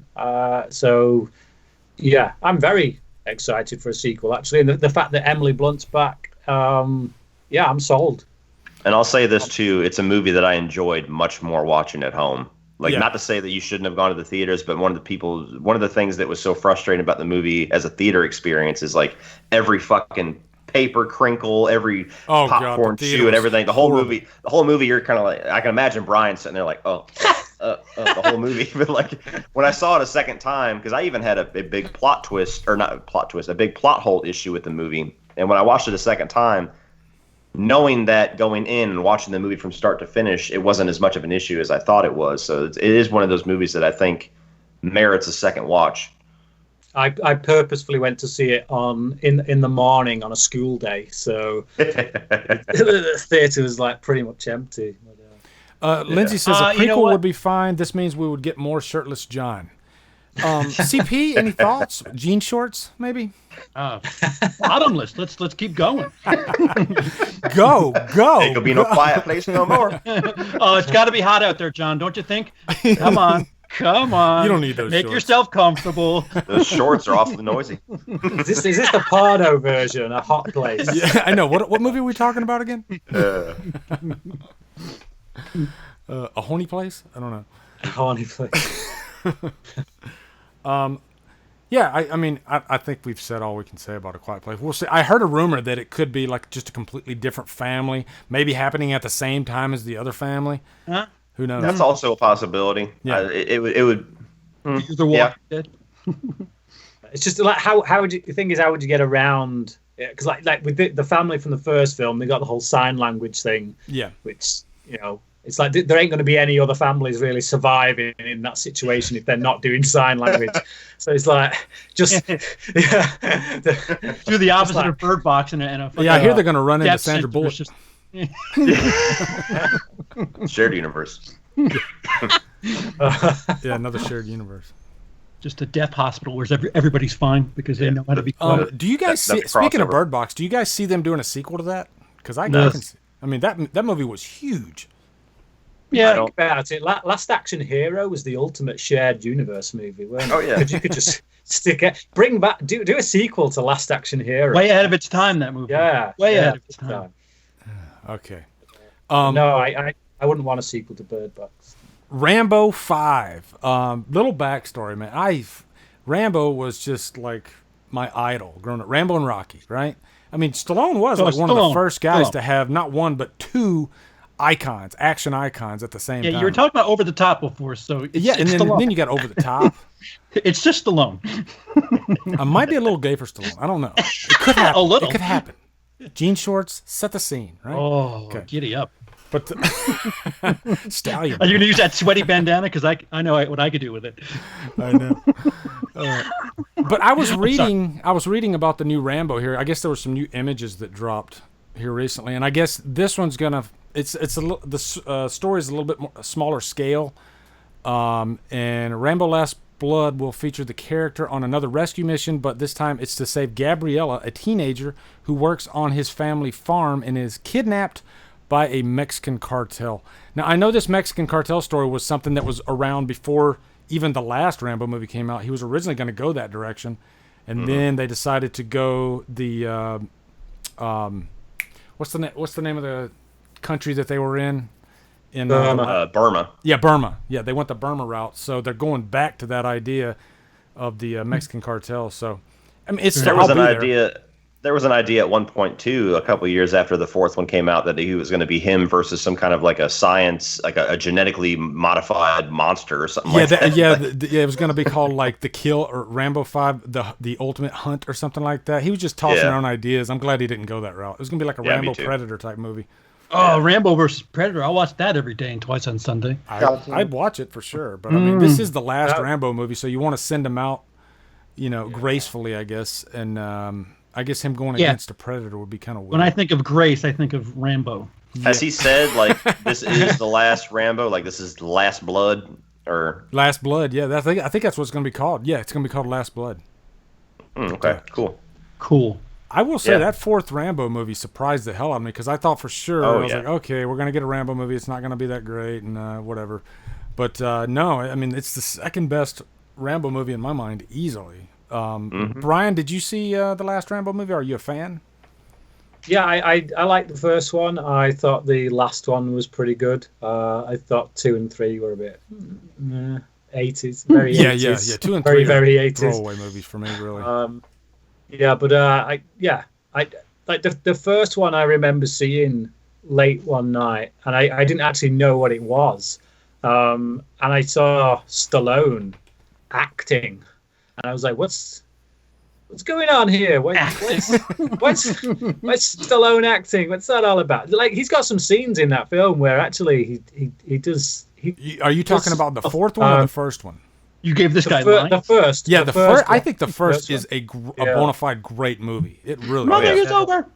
I got caught up with that first one, and the second and third have their moments of kind of cheap pleasure, but I thought the fourth one was pretty decent. I think the reviews for it were quite unfair. It's very gory. It's really like over the top with it, but that's kind of what I liked about it. Just no it's holds bloodier barred. than most horror movies. Yeah, and it came out at a time when actually the nearest thing we had to a proper Die Hard sequel was something like Olympus Has Fallen. It's been a long time when we'd had proper kind of 80s full-on, no apologies for the blood and gore kind of movie. So that hit, and it's just, I think a lot of the criticism for it was coming from people who feel like that kind of movie had its place in the 80s and we're past that. But actually there is a place for that, and people like us love it, and I lapped it up quite a lot. But I forgot Live Free or Die Hard was PG-13. Yeah. Oh, it's got a rated R cut on Blu-ray. Only watched that one. Yep. Sorry. Thanks for stopping by, Beth. She's leaving. Bye, Beth. See you, Beth. Yeah, Beth's awesome. Yeah, I love the first one and the fourth one. I've never made it all the way through 2 or 3 because they're just totally different movies. So I bought all 3 on 4K. I planned on watching them. I'll probably review them before the new one comes out, but I planned on watching them again. But yeah, pretty much that seems to be the general consensus for those that even watch it every year, is that 2 and 3 are kind of your cliche 80s action films. The first one's like a legit psychological thriller, and the fourth one is just like splatterfest awesome.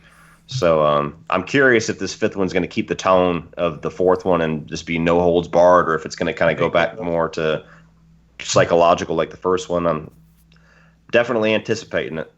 An interesting anecdote about Rambo 3, when the movie was being made, Russia, we were not that friendly with Russia. When the movie came out in theaters, we were singing Kumbaya. And Russia was like the, full-on enemy in that movie. So there was a bit of controversy around Rambo 3 when it came out, because he's in Afghanistan and he's helping the Taliban pretty much. So it's kind of an interesting backstory on that. But I like Rambo 3 though. It is that's probably the biggest Stallone's ever been too. Like, he was freaking massive in that movie. But wasn't Rambo 2 written by James Cameron? Yeah, it was partially. It was written by James Cameron and Stallone actually. Right. But it was a huge hit when Rambo 2 came out. I believe at the time it was one of the highest grossing movies of all time. It made massive money. It was a huge hit. And then as time went by, people look back at it and realize it is just pretty much a straight up 80s action movie. Whereas the first one, there's a lot more to dig into, and kind of like the fourth one. So I don't know. I'm looking forward to 5 though. Are you guys looking forward to the last one? Damn right. Hell Even yeah. just the direction they seem to be going, like the more Western direction, that excites me too. And you can compare like Stallone to Schwarzenegger right now, and there are Schwarzenegger has his fans like Durant. A lot of people love Schwarzenegger, but as far as like you're honing in on your career in your twilight years, Stallone has pretty much done it almost perfectly. Like, he comes back. He did Rocky. He did the Rambo 4. Then he did Expendables. The guy has made some really smart choices to keep himself in the game. Go ahead.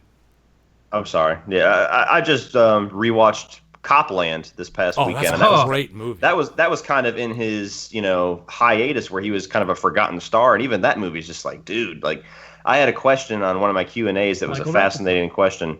Yeah. It was a fascinating question, and it kind of tells you the caliber of actor, the difference between Schwarzenegger and Stallone. Because like when I was growing up, Schwarzenegger was like God. Like any movie that he came out with was like an event. Terminator 2, Last Action Hero, Kindergarten Cop. That was like the shit when I was growing up. Stallone was more somebody I grew to love as an adult. But they asked me the question. They said, "What would you rather have, Stallone?" Or like what kind of, like, if you could go back in time and you had to choose one, what would you rather have? Stallone playing the Terminator or Arnold playing Rocky? And I was like, dude, that's not even a fucking, like, I could take Stallone playing the Terminator every day of the week. Arnold could not do Rocky. No way. And so that just, I will say, however, as much as I do think Stallone is the better actor of the two, I would take Schwarzenegger's top 5 movies over Stallone's top. I agree. I could probably agree with that too. I'm the Stallone fanatic here, and I could probably agree with that. Just because Schwarzenegger's heavy hitters are heavy hitters. Like, they're great freaking movies. I mean, you got Predator. Plus, he's got a great big cock. Yeah. Wait, what? It glistens too. It glistens. Oh, Come on. I'm out. Oh, Bryan. Okay. Sorry. Okay. So I heard. We're gonna leapfrog from cock to killer flicks topics. So let me see. Is there a difference? Yeah. I mean, really, when you Same get right thing, down isn't to it? Ryan, I put it in the chat. Okay, let me go over to the The killer link. flicks topics because we got quite a few. I got it. Got it. We're gonna segue right into the other thing. Oh man. And that PC question, which really went down a crazy path, was from Instagram. Stay Metal Ray. Wanted to give him a shout out. I missed that one. Yeah. So, if you're not here, Stay Metal Ray, you're gonna enjoy Thanks, that conversation. 3B Production Co. What's that? 3B Production Co. has. Oh, thank you. 3B Production Co. has dropped in numerous 99-cent Thank you. I appreciate super it. chats. Let's see. I'm on Killer Flicks right now, typing in the Scream Stream topics. Let me see. Cody, do you care to join us for the Oscar thing right after this? I'll try. I No guarantee pressure. she's gonna wake up. So pressure. I'll see. While I'm pulling this up, what are you guys looking forward to most for the rest of the year? Which movies? Cody. Child's Play and Pet Cemetery. I'm pretty fucking simple. But no, Child's Play, Pet Cemetery. I mean, obviously Avengers is going to probably be pretty kick-ass, but Dragged Across Concrete is a movie that I'm really looking forward to. It's the guy that he did Brawl in Cell Block 99 and Bone Tomahawk. It's a dirty cop. It's a dirty cop movie with Vince Vaughn and Mel Gibson playing the lead. So sign me the fuck up. Oh, yeah. I think it's coming to VOD. I don't think it's actually going to theaters. This is the last I read. But that one's big. I feel like there's something I'm missing. There's some other ones towards the end of the year that I'm looking forward to. Like I'm looking forward to Aladdin, despite the genie debacle. Okay, yeah. I got the first question here, and I just realized we never even talked about Happy Death Day to You. So that might be a good place to start. And I think I might have created a little controversy with this. Oh, you did you? I did, I think. Or no, actually, no. I'm sorry, CP. CP was the first guy to bring this up. first guy to shed a tear. Got to give credit where credit's due. Let me set the stage here. So Happy Death Day to You. We talked about this movie on previous Scream streams before we saw it, and I remember I was like, this trailer looks actually darker than the first movie. Yeah. It looks like the body count could pick up a little bit. There's Elmo. And I was actually more excited for this movie than the previous movie. So the movie comes out. CP watches the movie. He comes on our little Scream stream chat, and he says, Happy Death Day to You is not a horror movie, or something to that effect. Am I right, CP? If you're expecting a horror, don't. Yeah. That's all I said, and people, you would think I said, fuck this movie, fuck you for being interested. Yeah. And, myself, everybody else was like, well, I mean, the first movie wasn't really much of a horror movie. There was a lot of comedy mixed in there. Then I went and saw the movie. I don't want to speak for Cody and them. when I came out of that movie, I was like, oh my God, I see what CP was talking about. This movie was 95% straight up sci-fi comedy. It's weird science. Padded with just a little bit of horror on the bookends. That was it. There were still people that liked the movie. My problem was I went into it with certain expectations and came out with a completely different movie. So, the killer does not matter. That too. Does not matter. Now, I think, well, I'm going to wait until Cody puts his... I think Cody might have a different opinion on this because I know he didn't mind it as much as I did, I don't think. I mean, can you speak to that, Cody? You want to defend it a little bit? Yeah, I really enjoyed Happy Death Day to You. It's not as good as the first movie. It's at least a whole letter grade down from the first one, but I was one of the more pro Happy Death Day people when the first one came out. Right. To me, I enjoy Happy Death Day much more as like a offbeat comedy than I do a horror film in the first place. So when you get to the sequel, and that tone to me was totally consistent. Like the trailer conveyed that they were going to keep keeping the tone. Like it seemed to be kind of playing up the comedy more in the trailer than the first one did, because the first one was kind of a surprise how comedic it was. The second one, I mean, even when they're showing her like, you know, doing this and then going backwards off of the plane, like, you know, this movie's out there to kind of have a fun time. And they showed certain scenes in the trailer, like they showed the little science project thing for a few seconds. There was a couple lines of dialogue that to me... No, that was like half a second. It just either or. Right, he might like I think we're talking about like pre-rolls and shit, Lee, because I don't think Cody's seen the stuff that we're referencing. Yeah, I think no. Right. The only trailer that I saw for the movie was the ones that they put in the theaters in front of movies. I only saw it like twice, so I didn't get the marketing bombardment that you guys did. But I walked in not expecting it to be very much horror. I figured it was going to be close to the same, maybe even a little bit less, and I figured they would up the comedy a little bit. The sci-fi elements was actually kind of a nice surprise for me, because to me, if you just do the same thing, Happy Death Day all over again, then it's like, okay, we've already done this before. And it's a movie that never really, again, we talked about it earlier, does this need a sequel? Okay, sure. So the fact that they kind of had more of a fun time with it, went in a little bit more sci-fi direction, was focusing more on the time loop itself and less the killer, to me, that made the movie feel fresh. It was definitely fresh. Really the only...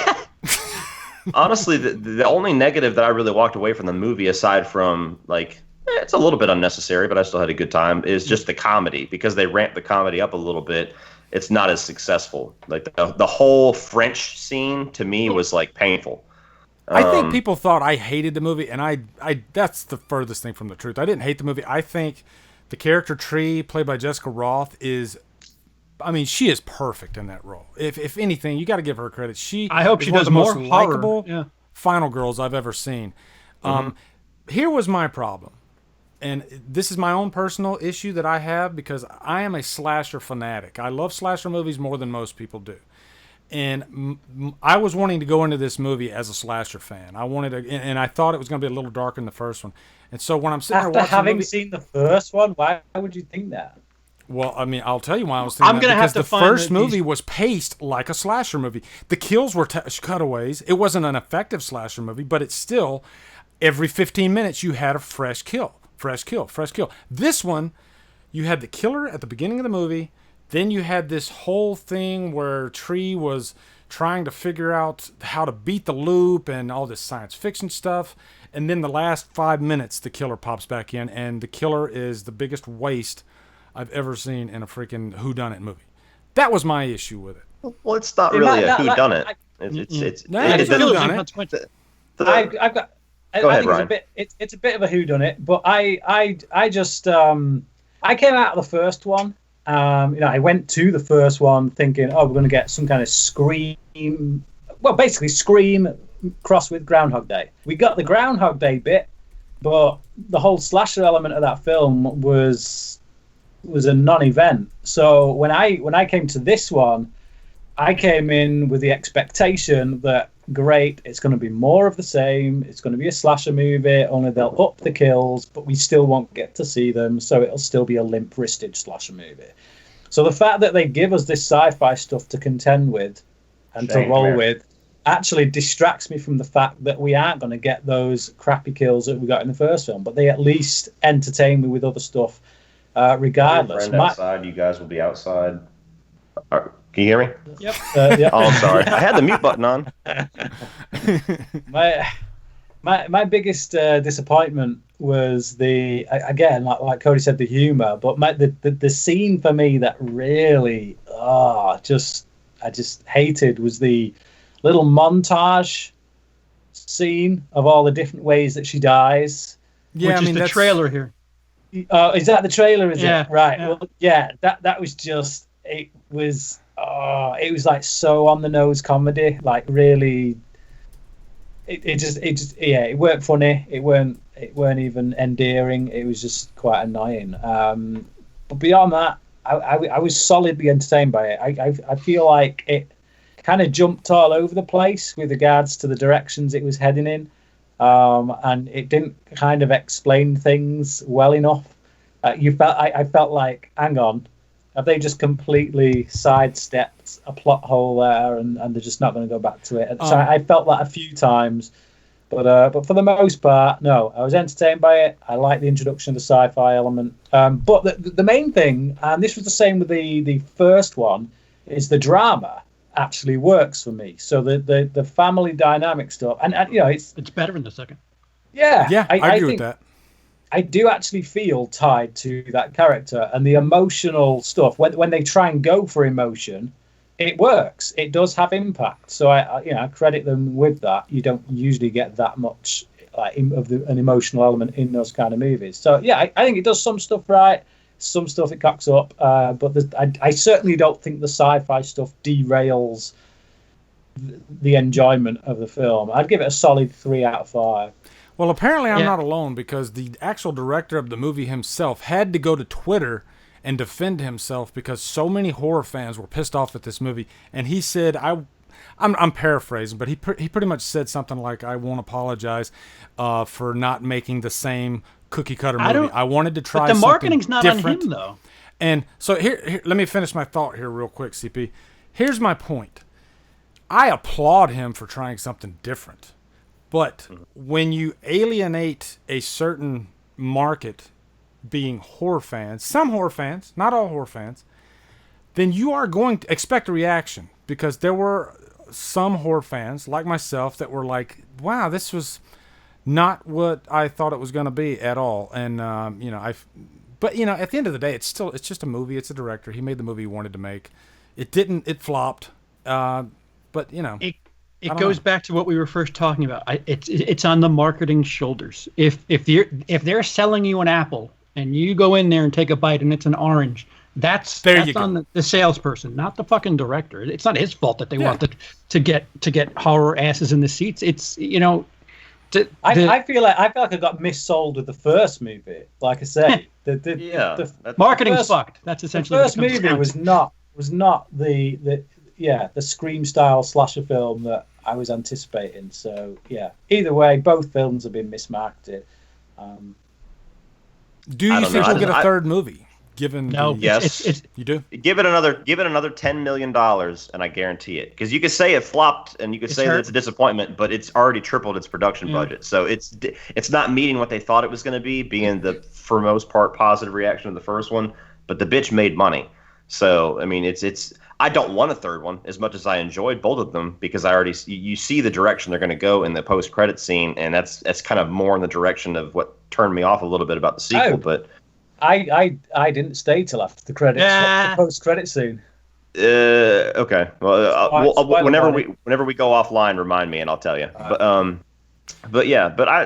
don't know. See, I'm kind of with Bryan on the whole mismarketing thing, because to me the first movie, I don't know what movie was expected if you've seen the first movie, because to me it was only going to get more in that tone, and I never saw them. When I was talking with it about CP, there's like the 3 slider buttons. They had horror, comedy, and sci-fi. And in the sequel, they just kind of turned up the comedy and the sci-fi a little bit and turned the horror down. And it's just, to me, the tone of the movie is totally consistent. It's just the levels you get those 3 elements. Yeah. So, I don't know. To each their own. Like I said, it's definitely not as strong as the first movie, regardless what I say. Well, that is a good segue into the next killer flick topic, and I'm just kind of picking and choosing these as I go. But somebody brought up horror comedies, and just, I love horror comedies. I don't want people to think because I was downing this movie that I don't like horror comedies. Return of the Living Dead is like my favorite zombie movie. I guess it's just a marketing thing. But Matthew Meekins, he wants to know what's our favorite horror comedies.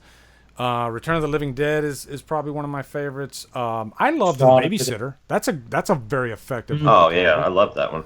Jason Lives. What about you guys? CP?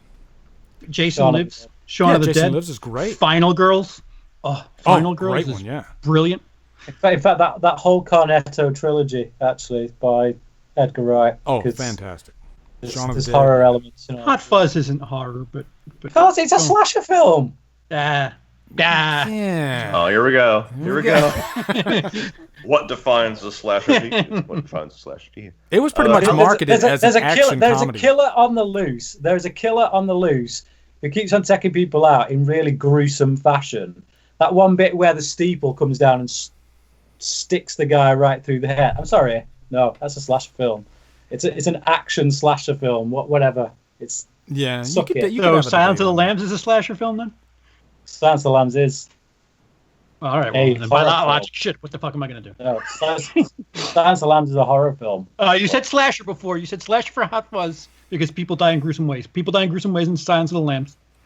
No, Chet 90 said Evil Dead 2. No, Evil Dead 2 is probably considered one of the greatest. Said Hot Fuzz. Hot Fuzz is a slasher film because you've got a killer on the loose killing people in gruesome ways. In Silence of the Lambs, you've got a killer who has nabbed someone and they're looking for it. Therefore, it's a slasher. I thought that was about a poodle that they're trying to get out of a well. I'm just glad nobody said Freddy's dead. You got Idle Hands is one I've always been a big fan of. It's not so much a horror comedy in like the extreme comedy definition, but I've always found Fright Night to be in that horror comedy kind of neighborhood. Oh, yeah. So that would be a obvious pick for me because I love Fright Night. There you go. Oh, Army of Darkness. Good call, Kurt. Yeah, Army of Darkness. There you go. Well, I mean, you can pretty much say Army of Darkness and Evil Dead too, but I guess this drives home the point I was trying to make with Happy Death Day to You. For me, anyway, a good horror comedy, if you can throw blood at me and have me laughing my ass off at the same time, that's a good horror comedy. So, yeah. Jason Lives. Yeah, Jason Lives is a great horror comedy. You bang. The second best Friday film. Suck it. Final Chapter is by far the best. Oh, for fuck's sake. You guys want to kick my dog while you're at it? Remake is by far the best. Remake is by far the best. Somebody mentioned American Werewolf in London. Pablo Yuri? Yeah. That's one of those movies that I always forget that it's a comedy, but when you watch it, there's some really funny ass scenes in that movie. The 2017 remake was pretty funny too. About the second half. For the wrong reasons. Yeah, it was titled The Mummy, but you know. Yeah, it was. Oh my God, you're so right. Like they completely. Dude, The Mummy is American Werewolf in London. It is. Yeah. What about The Guest? The Guest has kind of got some pretty funny moments. Yeah, I think. I love The Guest. That's a great one. So yeah, those are some good horror comedies. Let me go. Let's see what time. It's right at 4:00. We'll do a couple more. What do you think, guys? Yeah. Okay. Me and CP need to be off to do something else in a bit, so I wouldn't push it too much longer. Okay. 4:15. Let's see. Cody. Dawn of the Dead when it's free on YouTube in HD. What? Andrew Becker. He says, Drewski McGillicuddy. He says, I'd like to know why you and Cody Leach still haven't reviewed Dawn of the Dead when it's free on YouTube in HD. We're not criminals. Yeah. Ooh, sick burn. That is one that's the Blu-ray of that's been out of print for a long time. Actually, the original. They're redoing it in the UK. What's that? Yeah. It's getting another re-release in the UK. Oh, good. Because I want to buy that one so bad. That's why I haven't reviewed it yet. Because I'd like to get a re-release copy of it. I did buy it, but unfortunately for me, it's a copy that's not region free, that was not advertised as such. So I spent $40 on a big super, Oh man. thing that I don't feel like buying a $150 Blu-ray player just to watch one movie. Well, so there's a reason why. Let me ask you this: do you have Make MKV? Like a program? It's for ripping Blu-rays. That's what I use for my reviews. I use Make MKV, and I have some Region B Blu-rays, and I just rip it, and it rips the region out, so you can still watch it.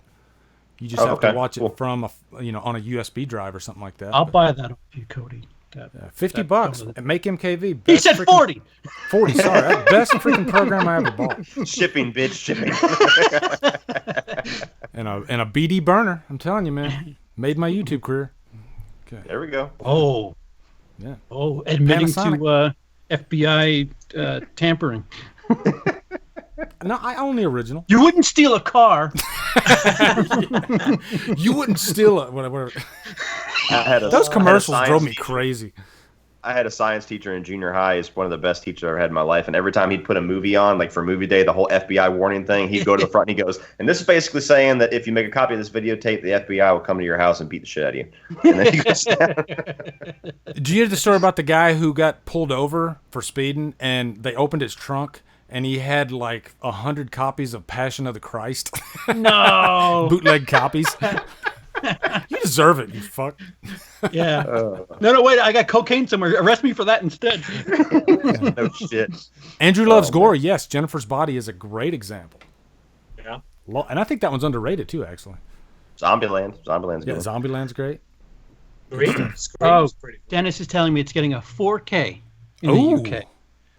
I will Dawn of the definitely. Dead. That's one that I've been wanting to buy. Like I've had my eyes open for a long time. The original Dawn of the Dead. I just want to get it at a good price. So now, Cody, that one that you got, is it still available for around $40-$50?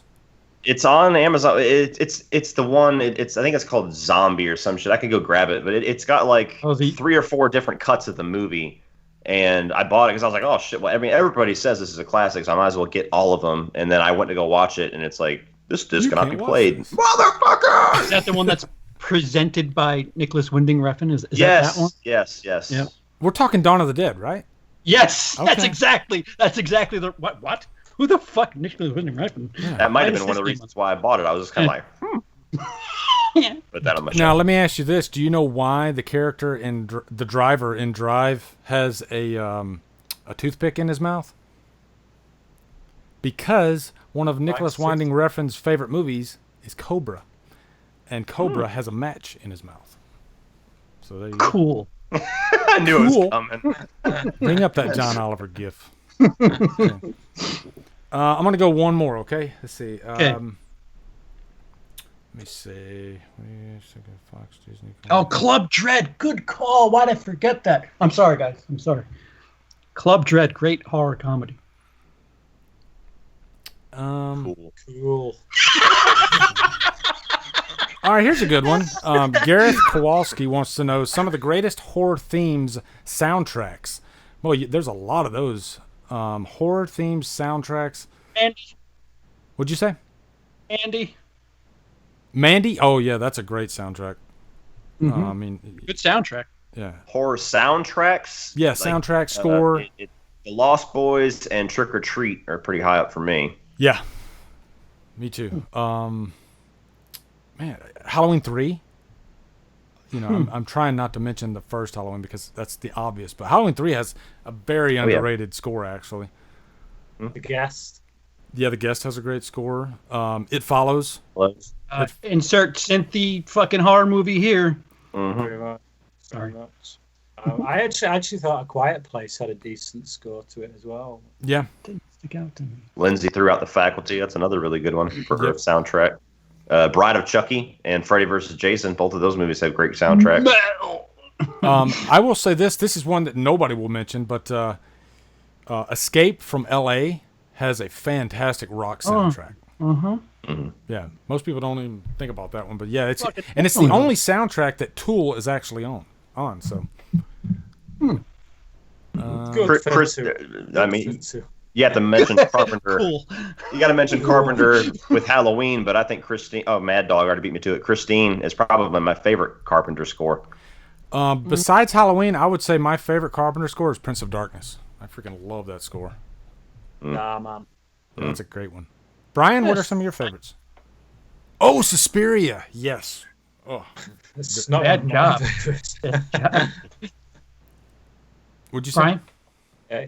I was saying it wasn't one of my favorites. Well, tell us yours anyway.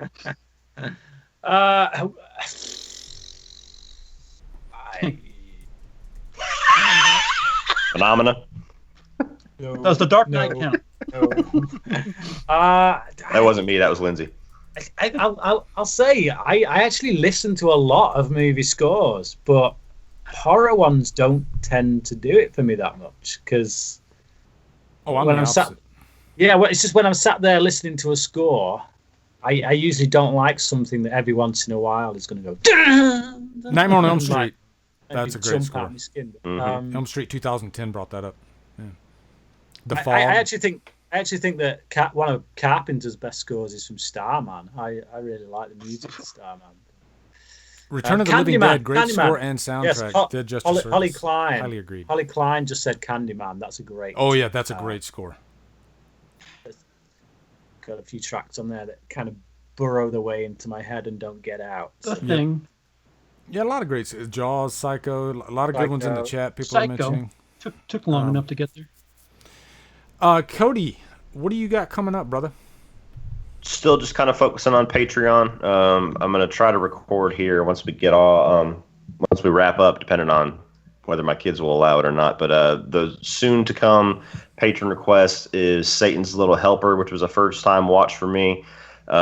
Joseph Jones actually requested The Crow, so I'm excited about that one. So jealous. I've got Sinister coming up, and I feel like there's one more I'm forgetting. Oh, I got the list right here. What the fuck am I doing? Technology, bitch.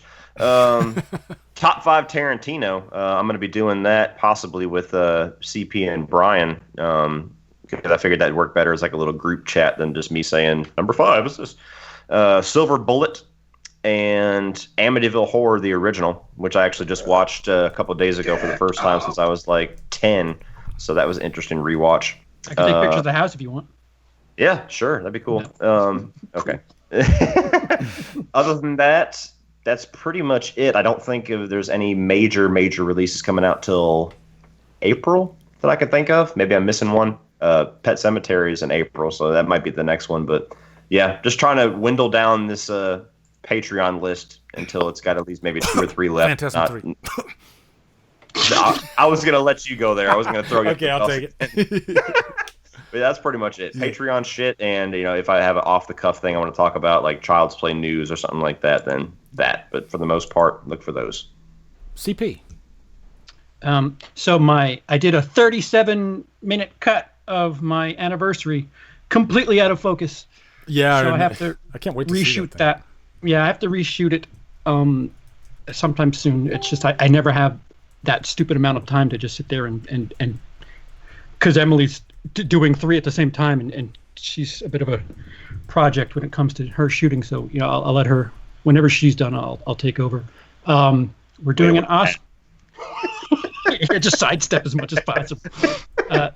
So the Who Would Like That for Cannibal Holocaust, I was kind of fired up because I thought it's just gore, but apparently there's rape in that movie too. So I've really kind of tried to avoid it as much as possible because I was like, hey, just gore. That's a fair share of it's Deliverance next. Come on. Right. So I don't know when I'll finally wrap my head around watching that, but we're doing a Oscar draft like immediately after this over on my channel. So there's that. Other than that, I'm redoing Pet Sematary in about a month or so. Oh, nice. Yeah. Sometimes twice is better. Sometimes Fred is better. What about you, Bryan? Yeah, I got tons of stuff coming up. I've just recorded my first David Fincher review. I've decided I'm going to do them out of sequence. So I can't be done that whole thing where you have to do them in the order they came out, because sometimes I don't necessarily feel like watching whatever the film is that's next. So I fancied watching Panic Room, so Panic Room will be the first. Panic Room. I just rewatched that movie last weekend for the first time in like a decade. So yeah, Panic Room review coming out. Plenty of other stuff which I've already recorded. Just waiting for good times to release them. And over on my other channel, the Movie Evangelist, tomorrow I've got a video essay coming on Don't Breathe. Oh, nice. Man, that's a good one. I literally, like right before the stream, I recorded 2 reviews, 2 20-minute reviews actually. I did The Funhouse, which is a Patreon request, Tobe Hooper movie from 1981. By the way, 1981 was one of the best years for horror, I think, ever. I loved The Funhouse. That movie was, it was the first time I ever watched it. Loved the hell out of it. That's how Hellfest should have been. I'll give you that. Yeah. Tobe Hooper. And I also recorded Star Wars Episode 4, A New Hope. Have you guys ever heard of that one? I think it's indie. It's a little indie film. You're talking about The Force Awakens? Is that what No, I'm talking... Yeah, it copied The Force Awakens. Oh, okay. Obi-Wan, Vader, something like that. I hear Vader might be Luke's father. I'm waiting for the next one to find out.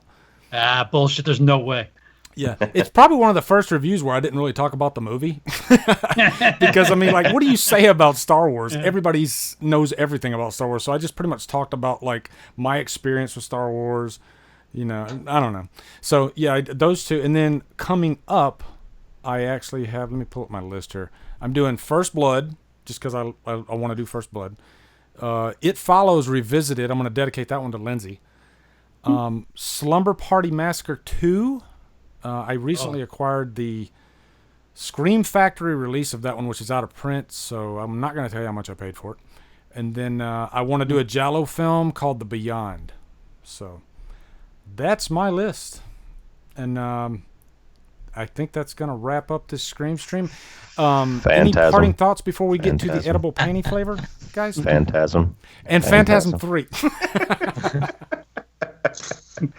Oh my God! Lindsay said, "I hope Luke and Leia get together." That's great. I think that's a high note to end it on. What do you guys think? Okay. CP, edible panties flavor, please. Today's edible panty flavor is guacamole. No, you got to say it like George Takei. Guacamole. Guacamole. Howard Stern rules. Howard Stern's penis.